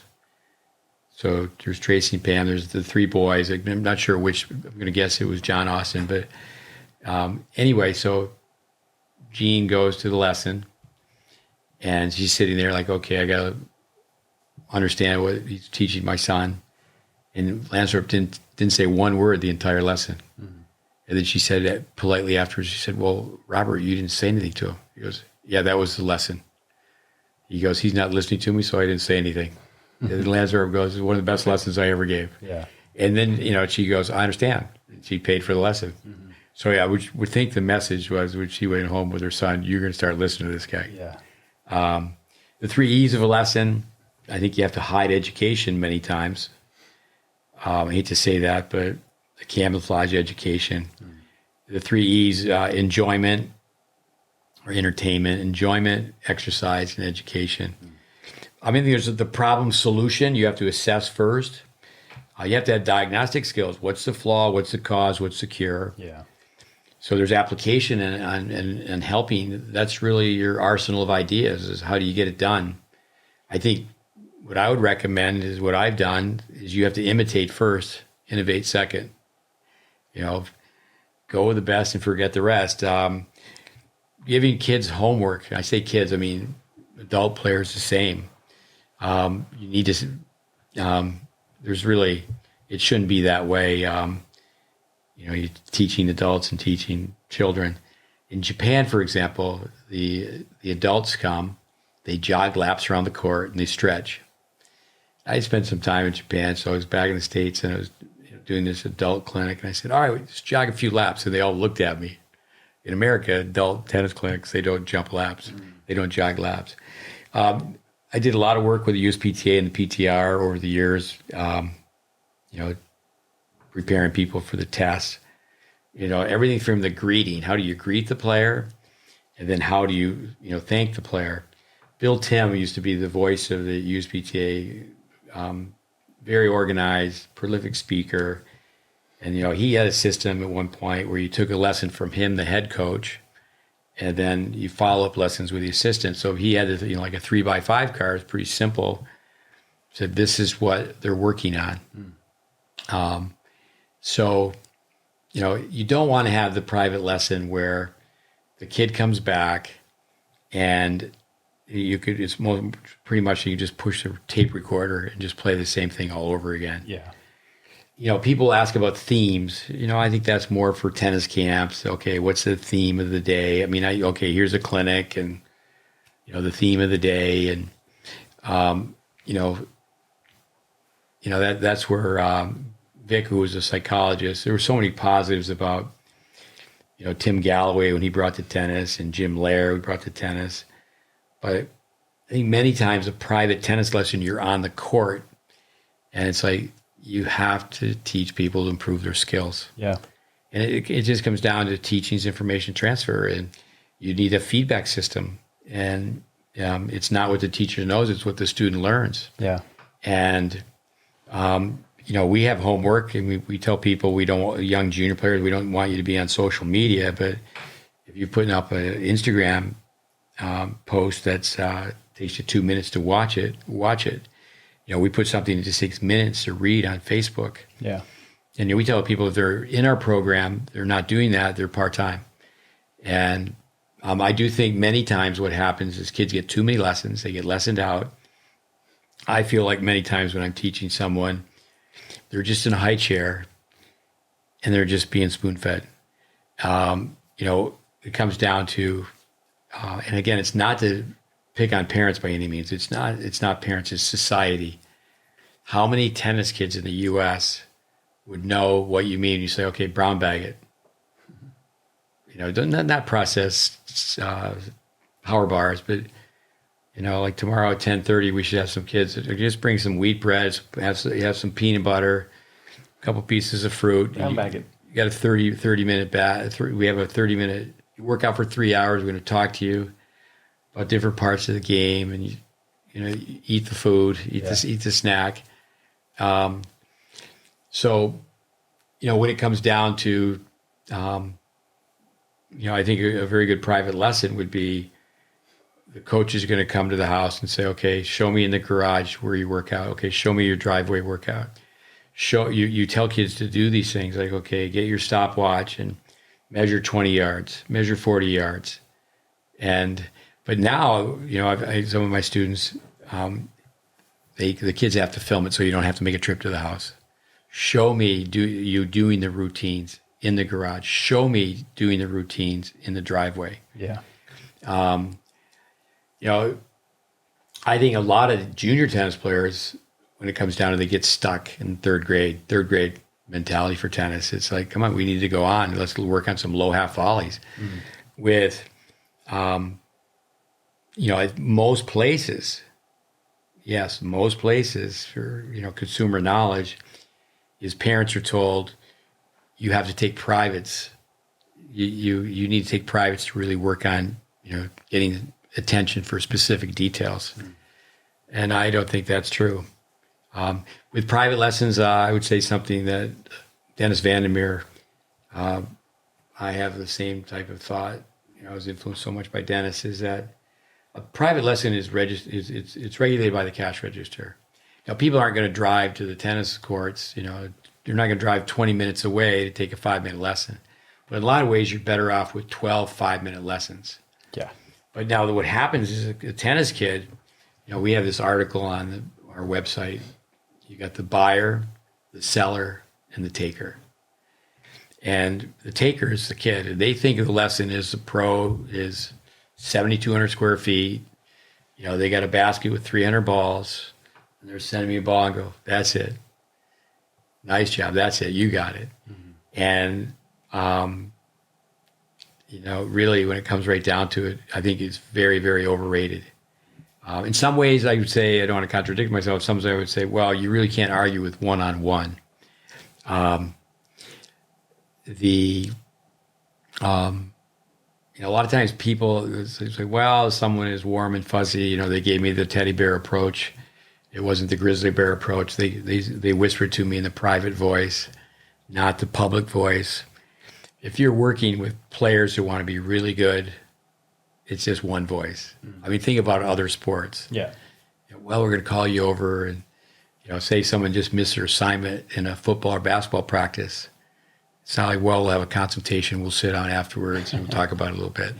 Yeah. It's Johnny on the spot. You got to fix it now. Yeah. I think, my thought on it is, okay, structuring a private, just to give an example, if someone came in and they said, hey, I really want to work on my serve. It's like, okay, well, you can warm up some serves and then I'm going to film. And obviously we're going to film, so we got them on tape. So you could film from different angles, but for sure film. And then you can, like you say, diagnose, show them, okay, here you go, here's where you can improve. And then, like you said, get to work. I mean, you got to fix the problem. So then it's just to go through logical progressions, depending on where they need help. And then you can get it towards match play or randomness. Say if it's a forehand or a backhand, you could speed it up if it's a small Band-Aid type of fix, or if they need major surgery, then you're going to have to go through all kinds of, drills where you slow things down, whether it's shadow swinging, hitting off a cone, then you might lead into drop hitting. And if they can pick up on each thing, you can progress forward. But if not, then you got to go back and slow things down again. So it kind of depends on where the player's at as far as their problem solutions on what they're doing. I mean, if they come in and they go, okay, I want to do a hitting lesson, then that's a totally different thing. But for the typical, okay, I want to work on my forehand, work on my backhand, warm up, film, and then, start slow and then build up. Yeah, that's good. I think with Vandermeer, the relationship side, when you're helping someone and you solve the problem diagnostically, there's a flaw, there's a cause, there's a cure. Yeah. You help them out in 5 minutes, and now they just got to go practice it and practice it. So it's almost like you're babysitting it. But that's where the relationship is like, well, I got so much one-on-one. They really care. They really like me. And it's just like, it makes the kid even softer. I mean, it's just, it's like, this is what you got to do, go do it. Yeah. I think like you said, you can set them up with some things. Okay, here's what you need to practice on your own. Here's this drill, this drill, this drill, this drill. Here's how to set up your garage. Here's what to do at home. Now go do it. And obviously they need feedback, and that's where film. And the next week, okay, here's where we left off. Let's see where you're at. Here's what I told you to do. Did you do it? So there's some accountability there. One thing that didn't happen years ago in college tennis is in college tennis, people were not, during their recruiting process, promised private lessons. And then you get into the NCAA rules, how many hours a week can you practice? Going back to Bill Tim, Craig Tiley was at Illinois, he'd give somebody a 10-minute lesson and say, okay, then he knew they only had to miss 10 minutes of practice. Yeah. Because they couldn't overtrain. Yeah. A tennis court has 7,200 square feet, 120 by 60. I was working with Tennis Corporation of America, and they took 60 by 40. So they gave me 80 by 60. And because they took part of the court and made a cardio center. And then, shortly afterwards, they made the entire court a cardio center. And even after that, then I haven't been there since, but they renovated the entire club. But with that, we had 3 lanes. And, we had the mesh, so each lane was separate. We had 3 ball machines. We had a sign up said dedicated to Vic Braden. It explained that 19.1 degrees. It certainly wasn't quite like his hitting lanes. I know in one of these podcasts we're going to talk about Vic in length, and we'll have to talk about the Vic Braden Tennis Center. Time Magazine said it was the best tennis facility in creation. It still is ahead of its time. But anyway, there were profit centers. It was one tennis court with 3 coaches working. It's really not in the best interest of a club, an indoor club, to say, well, we're going to have one private taught on that court. It's not healthy for tennis. I mean, indoor tennis clubs should be able to take one court and, just say, okay, we're going to have all these portable backboards on one side, all these teaching aids. And, you could have, just one coach working that one court to teach. And so everybody could come in and pay $5 to practice for the hour. You get all the coaches on one page. Yeah. And then you sit down with the owners. It's got to be a win-win-win. But when you walk through an indoor tennis center and it's 7,200 square foot of lighted, heated space, actually when you first work with a tennis player and you do a videotape analysis, the last place they need to go is a tennis court. They need to go in front of the mirror, and they got to do these exercises against the wall and slow things down. But I think application, Peter Burwash, the art is where you start, and it is labor intensive to do videotape in the beginning. But it's like, really, how could you not do it? I mean, now everybody's got a video camera in their pocket, their telephone. Exactly. Coming back to that smorgasbord is that, even video type lessons, is that then, you can help everybody out.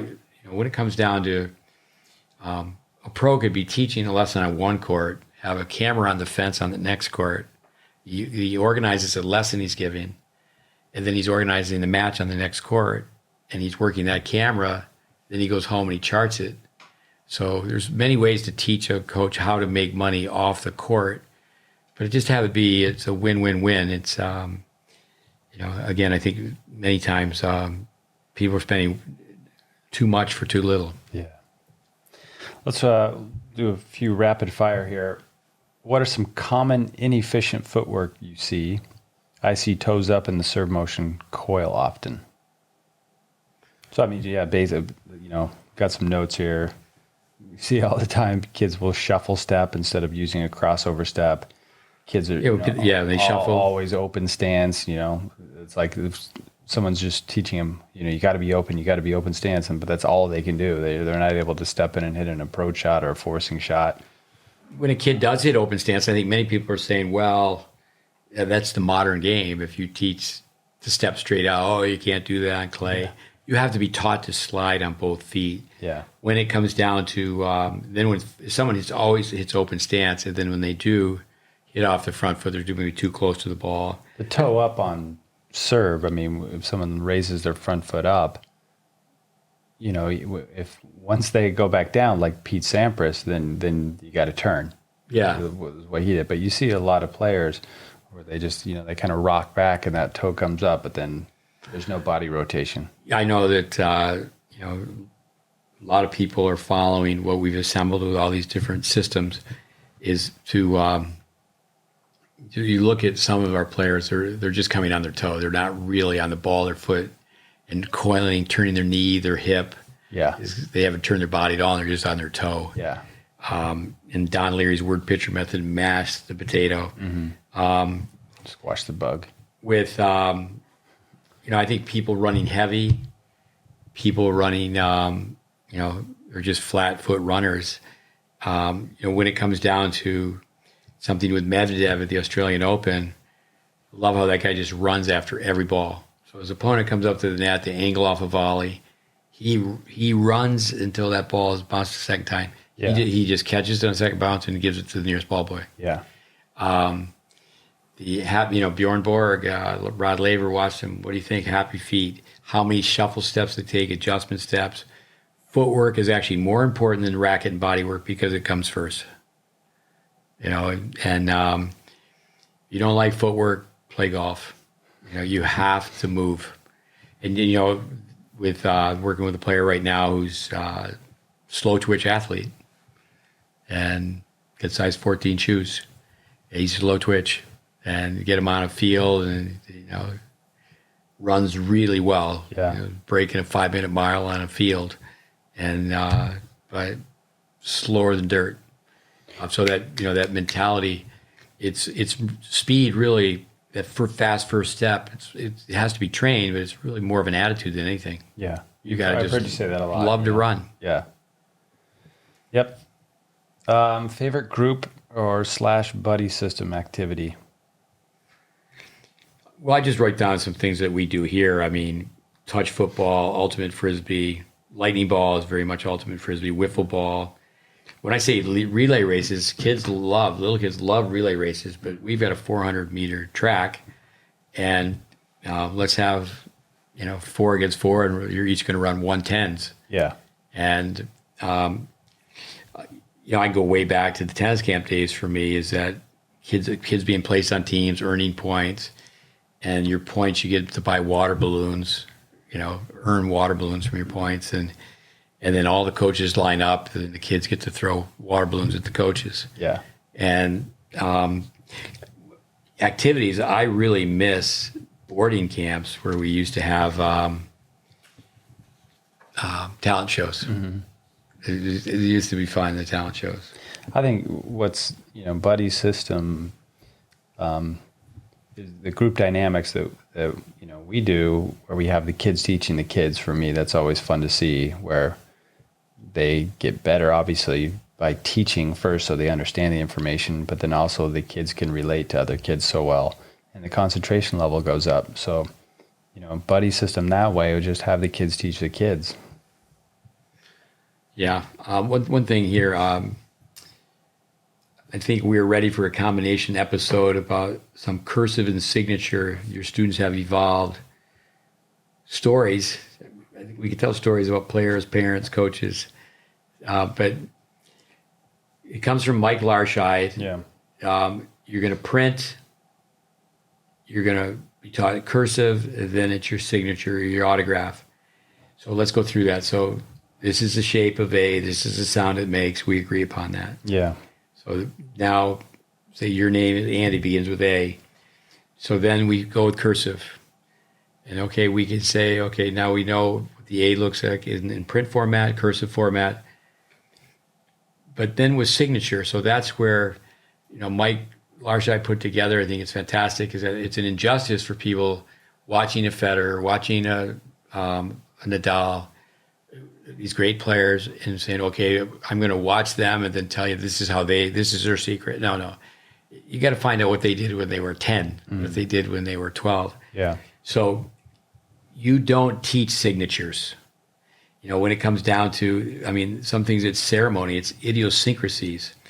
And also, let me just say, Yeah. inefficiencies. With the way Nadal starts his forehand with a racket face open with his elbow down, his first initial move, you don't want to copy that. Yeah. And that's the problem is, and where I feel, because when I first started playing tennis, I didn't have really coaching. It was like, okay, I just learned by watching some, Agassi or Chang or whoever it was, and then tried to copy them. And I think that's what a lot of young players do, is they want to copy their heroes, but there's certain things they shouldn't try to copy. You go to a tennis teaching conference, and don't assume to make an ass out of you and me. When it comes down to, it's almost like, well, we're not going to cover basics because we all know basics. And then in reality, that's not true. Vince Lombardi, be brilliant with basics. There's too much of this going on. People are trying to interpret the pro's signature. They're trying to interpret the pro's so-called style. And, certainly it sells because the kid wants to be like Nadal. The kid wants to be like Roger. Yeah. And, when it really comes right down to it, In this country, I think around the world, but in the U.S., I hear people say, well, the game is taught so well. Everybody has really good strokes. Really? Now, a lot of people that are saying that are in leadership positions. Like Wayne Bryant, fantastic for the game, amazing what he and his wife did with their 2 sons. But to go out in the trenches and actually go to a local yokel tournament and how are people playing? Now I'd go watch high school tennis. But no, and then many times people, they don't have the knowledge base to be comfortable, to be confident critiquing the pros. But if they were just be well read, Roger Federer, well, I'd go to the, you're working with Edberg, you can go to the net like he did if I could volley like him. And Edberg had better volleys. Yeah. As far as when you say that, it's not, well, the movement, the athleticism.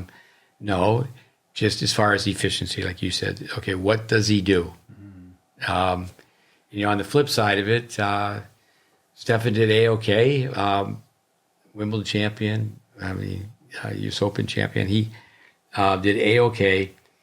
I remember when he played Chang on clay. He was just in. He got by on his forehand, but he didn't want to hit too many forehands. Yeah. That's one of the reasons he went to the net. It's like McEnroe. Why did McEnroe go to the net? Was it his temperament? Was it the fact he was from New York City? He had the same grip as Lendl. Lendl stayed back, but Lendl took the continental grip on the back and side, pushed the wrist down. Yeah. And then lifted up from the shoulder. McEnroe had to roll it and goes, I'm only going to try to do this a few times. Yeah. And it was a combination of things, but it was the techniques that he ended up playing on clay. He grew up on clay, but he knew by having ball boy at the Forest Hills tournaments that, okay, I'm playing big time now, and now I got to go to the net. But he just went to the net. Yeah. Okay.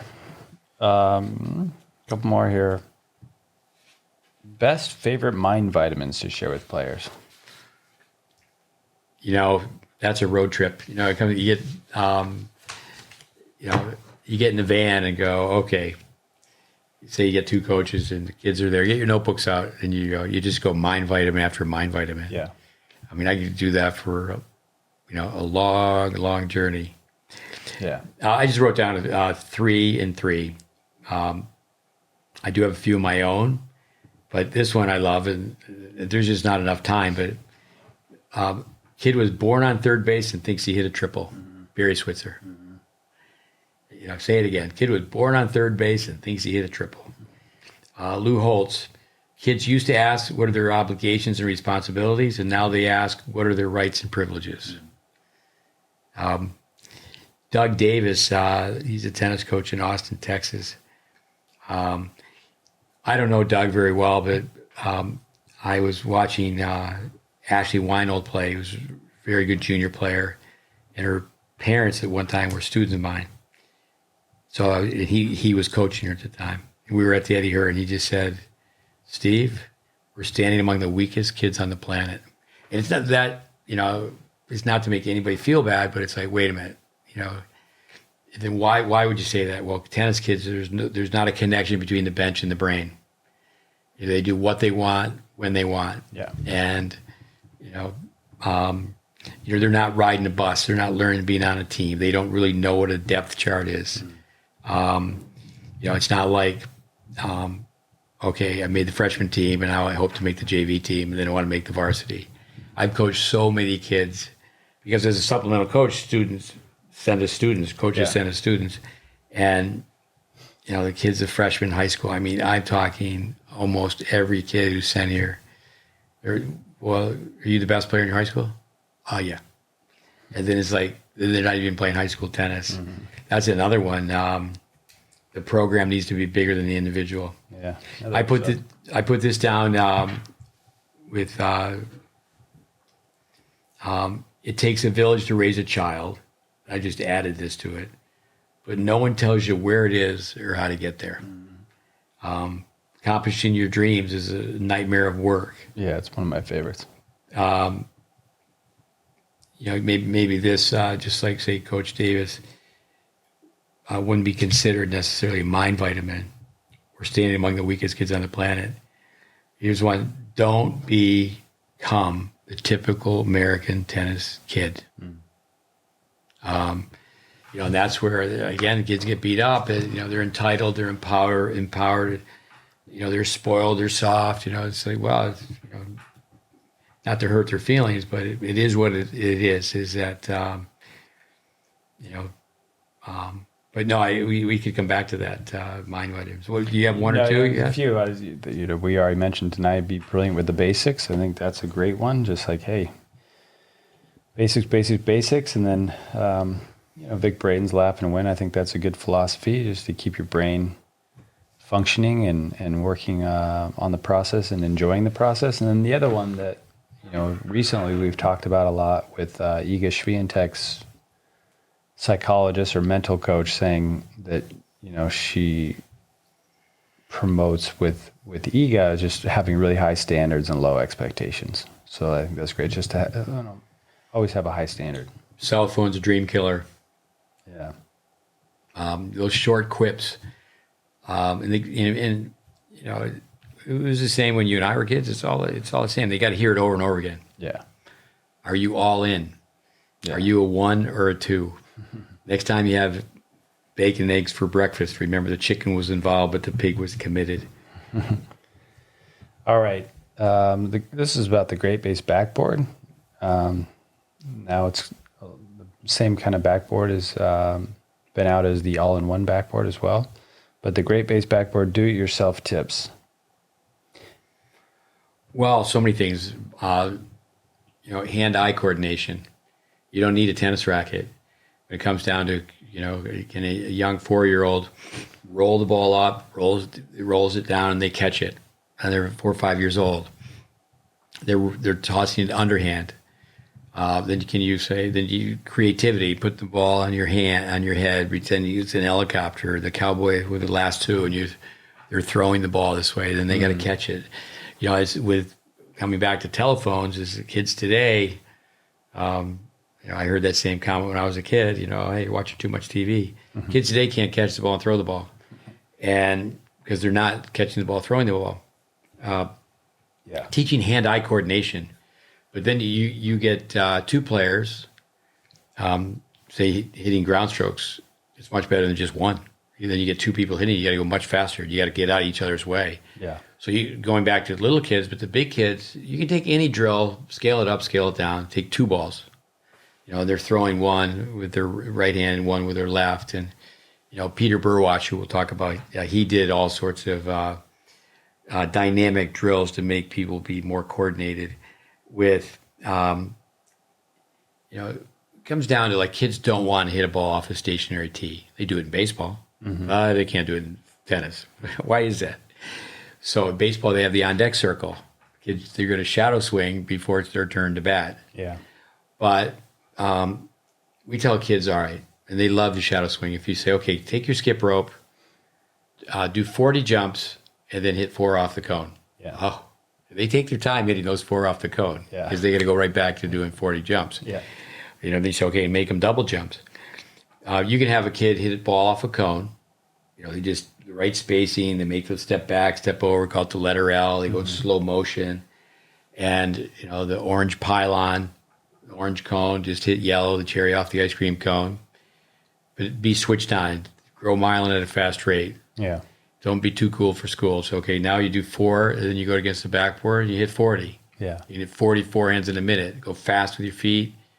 When people first get a backboard, they should drop hit balls against it. Yeah. They're not good enough to rally against it.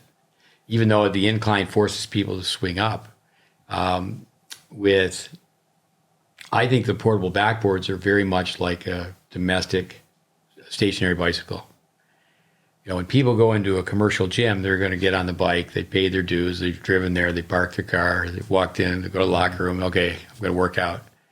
But they put one in their house, and it's like, well, tomorrow. Yeah. And it just becomes a clothes rack. Yeah. Unfortunately, and I know they're working on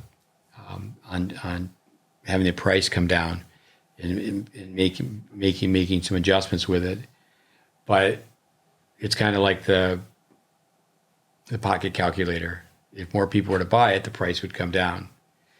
I'd love to see like a Larry Ellison, who loves tennis, one of the top 5 wealthiest people in the world. You want to help American tennis?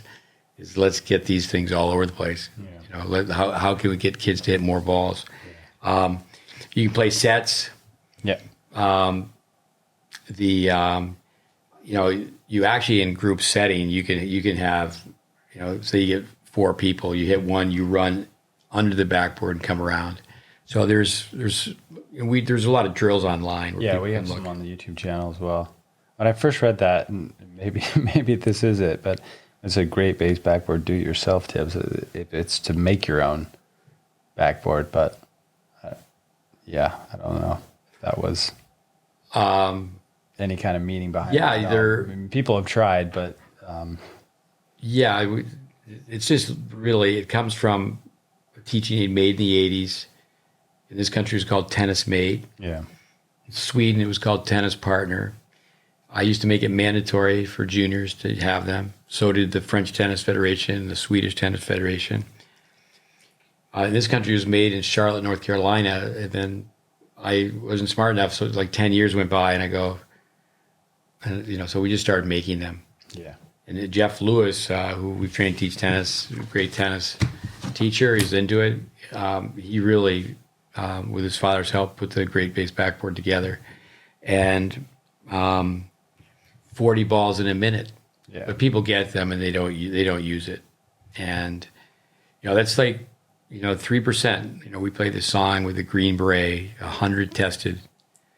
100 tested, three make it. Basically, it's one of the lyrics. It's not verbatim. And then 3% of 100 tennis players, 3 out of 100 are going to play college tennis. You tell 100 kids hit the backboard, 100 kids shadow swing in front of the mirror. 3 are going to do it. Yeah. The number's low. Yeah. And it's unbelievable how you become great is you do the ordinary and extraordinary amount. That's a mind vitamin. Yeah. It's so, the backboard at one time, you could make it, just get directions, but, I think you could just contact us through the info at GreatBase, and we could put you in touch. Again. Yeah. All right, last question. Best way to honor the library of info put on the website, especially when it comes through sharing it through social media. But yeah, best way to honor the library of info we put on the website. Yeah, I think of Joey Johnson. We talked to Joey and Spencer. Spencer we've worked with for a long time. In fact, I need to talk to him. I watched him play recently, and I've got to call him this week. Out the Australians Open, I need to catch up on some things. And so Joey sent me students for years, and the first thing I asked him, have you read his book? And I think it's 3. I really, all the students, I'd have to talk to Joey about it. 3 people have read it. And so we have a course that's 25 hours, give or take. And it's pretty boring. There's not much of a plot. It's not. No, but there's a lot of information in there. But the thing is that and we want to improve upon it, redo it. But when it comes down to it, like how tennis kids, their own library. Do they have a library card? Do tennis kids have a library card? And you find out the answer is no. Do they check out books from the library? The library's on their phone now. Yeah, so I'm not tuned into that world, but when it comes down to, yes, kids, and they got to do their schoolwork first. That's number one. But if you read this autobiography, that autobiography, and you think they would want? Hey, I want to read that book on Agassi. I want to read that book on Sampras. Yeah. And so I think right away people should start to formulate their own library. I think parents should give reading assignments. Like, oh, your kid wants to play tournaments? Well, right now where they are, they got to break a 6:30 mile. No, that kid's got to break a 5:30 mile. They're not playing tournaments until they break a 5:30 mile. Yeah. And then also, reading. It's like the people, the parents, for example, that we train, they need to get Vic Braden's Tennis for the Future or Tennis 2000. How could you not read that? And, when it comes down to, if people really study what we've assembled, they will be able to evaluate whether a tennis teacher is competent or not. Yeah. And it's like, really? It's like, just when it comes down to, so just to answer the question, coursework. Kid comes out, we make a film for him. So they watch it 3 times, or they send us notes. We tell them, go watch the course, GreatBase. How the GreatBase came about, it's a course that's less than 2 hours. Filmed it in Russia. Jeff Lewis helped me out with it. When it comes down to, we first made Tennis Intelligence Applied. Miran Mann was an intern. He was the go-to guy, helped me make that. So we make Tennis Intelligence Applied, and I find out people really, for the most part, they only want to go through a course like that if it's tied in with academic credit, if they're going to get the diploma. Mm-hmm. And it's like, well, okay, we make a short version. So that's where we made the GreatBase course. So then to watch how to practice, people ask me quite often about Victor Lilov. It's all documented. It just worked out where Mark Spann was from South Africa. His mother recently passed away. He was born into tennis. She won a Wimbledon doubles title. So he told me that this kid is passionate about tennis. And over the years, Mark has sent me so many people, but he's only sent me, he goes, no, he just has his read on it. He goes, no, they don't want to go to your place. They're just kind of hit and giggle, but this kid really wants to be good. Mm-hmm. And so we have a course on how to practice at home. And so he was just 8 years old, but his sister was a scholar, Radina, and so they both check in, and because we wouldn't take an 8-year-old, but she was there, making these great meals for him, and just being more than the big sister. And but there's a course, and it shows him at age 8, 9 hitting off the cone, and then he wins the Orange Bowl, he wins the La Petite, and so that should be enough to go, well, okay, that works. And that's one thing that we have in our library is, I was telling a story the other day about, because we have some interns and they're in meetings, they let these interns come in and listen to meetings. So at one time I was in a meeting with a Canadian dad. I trained him to teach tennis, and his son, like Victor, he became really good. He was number 1 in Canada, 10s, 12s, 14s. He used to beat up on Denis Shapovalov. Yeah. And so his dad, he just said, very abruptly, but I can handle abrupt with abrupt. And he said, I don't think these interns should be in this meeting. I said, 4 years ago, you didn't know how to keep score. So, you were an intern. So I really think when it comes down to coursework first, daily, people should look at Instagram. I know that you've been putting up Instagram every day for over a year. Well, people have to go backwards now. It's like, no, I'll just look at what they're now. No, you're behind. Yeah. We've even talked about certification, gamification. If kids were to get points for watching those clips. Yeah. And what they're doing, and certainly there's a lot of reinforcement, is they're developing their tennis mind. They're developing a tennis IQ. Then there's the emotional quotient, so the IQ, EQ, but so people can backlog. I actually, when we put Tennis Intelligence Applied together, I thought young coaches would look at it enough where, and some have, but where they look at it and, if someone reads Braden's books, for example, it's just, you talk about the Bible of tennis, because it's just fact-based through and through. Yeah. And it's facts that stand the test of time. Yeah. I mean, physics is not a fad. That people that we've trained, they start a sentence and, other people could finish the sentence for them. So I think, say Matt Clore, for example, I had always heard of Matt because he was born in 1984, and I coached a kid, Ryler DeHart, who was born in 84. And I knew he was a great player, but in juniors, one of the best Americans, but I had never seen him play. And so my son played when he was a college coach. My son first played at Florida State, then he transferred to Ohio State. So Matt he was a star player at Florida State. He's, what do they call it. He was an All-American, but he's all university or Florida State Hall of Fame. And I remember my son saying, "Nobody can beat Matt."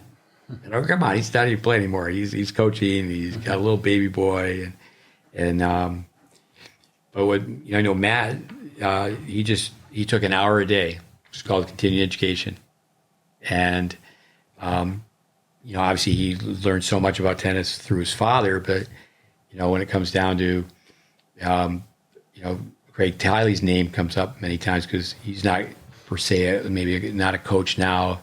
I would say obviously he's in charge of coaches because he's in charge of the Australian Tennis Federation. Is need information. And so, for example, with Craig Tiley, like so many people that I introduced to Vic Braden, eventually, everybody felt like Vic was his uncle. But I remember Gordon Smith, the executive director of the USTA. We exchanged some emails, and with Craig Tiley, when he went to Illinois, if Vic Braden walked in the room, he wouldn't have known Craig Tiley.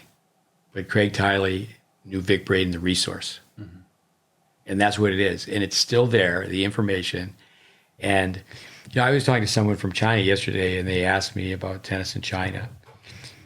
Vic Braden's, it was for Israel, it was for many countries. Yeah. Tennis for the Future was the go-to book for the federation. And at one time, one of the coaches from the West was there, and he told a group of coaches, about 20 coaches, and this is true, this actually happened, is bring in the Braden books, and we'll have a bonfire. Yeah, it's crazy. That's obsolete. And, water does not run uphill. The tennis court is not a circle. There's certain things that people need to agree upon. But a filtering system, if people were to go through our content, they're gonna find out it's not, Andy Fitzell, Steve Smith stuff. Yeah, the second part of that, just sharing things on social media. Yeah, I'm big on giving credit where credit is due. So if there's a tidbit of information that you want to share, just to let people know where you learned it. And I hope people like the podcast. Maybe we'll do some more, but I'm thinking about coming back and playing on the tour. Yeah, all my extensive time on the tour, I'm pretty tired, but I've heard people say, I can be a little bit of a wise guy. Someone will introduce themselves. Hi, I'm Joe. I'm a high performance coach. Oh, hi, I'm Steve. I'm a low performance coach. I'll hear some people say, yeah, I played on the tour. I said, did you say sewer? Yeah. Or they've said, I played on the circuit. No. Did you say circus? No, I just think that, when it comes down to it, I understand those questions about, what level did you play at? But, I make Matt Clore laugh once in a while. He's an excellent player. He comes out here, hits some balls, hangs out. His daughter's learning here. And I say, hey, Clore, I teach better than you play. So when it comes down to it, I wish there were tournaments for teaching beginners.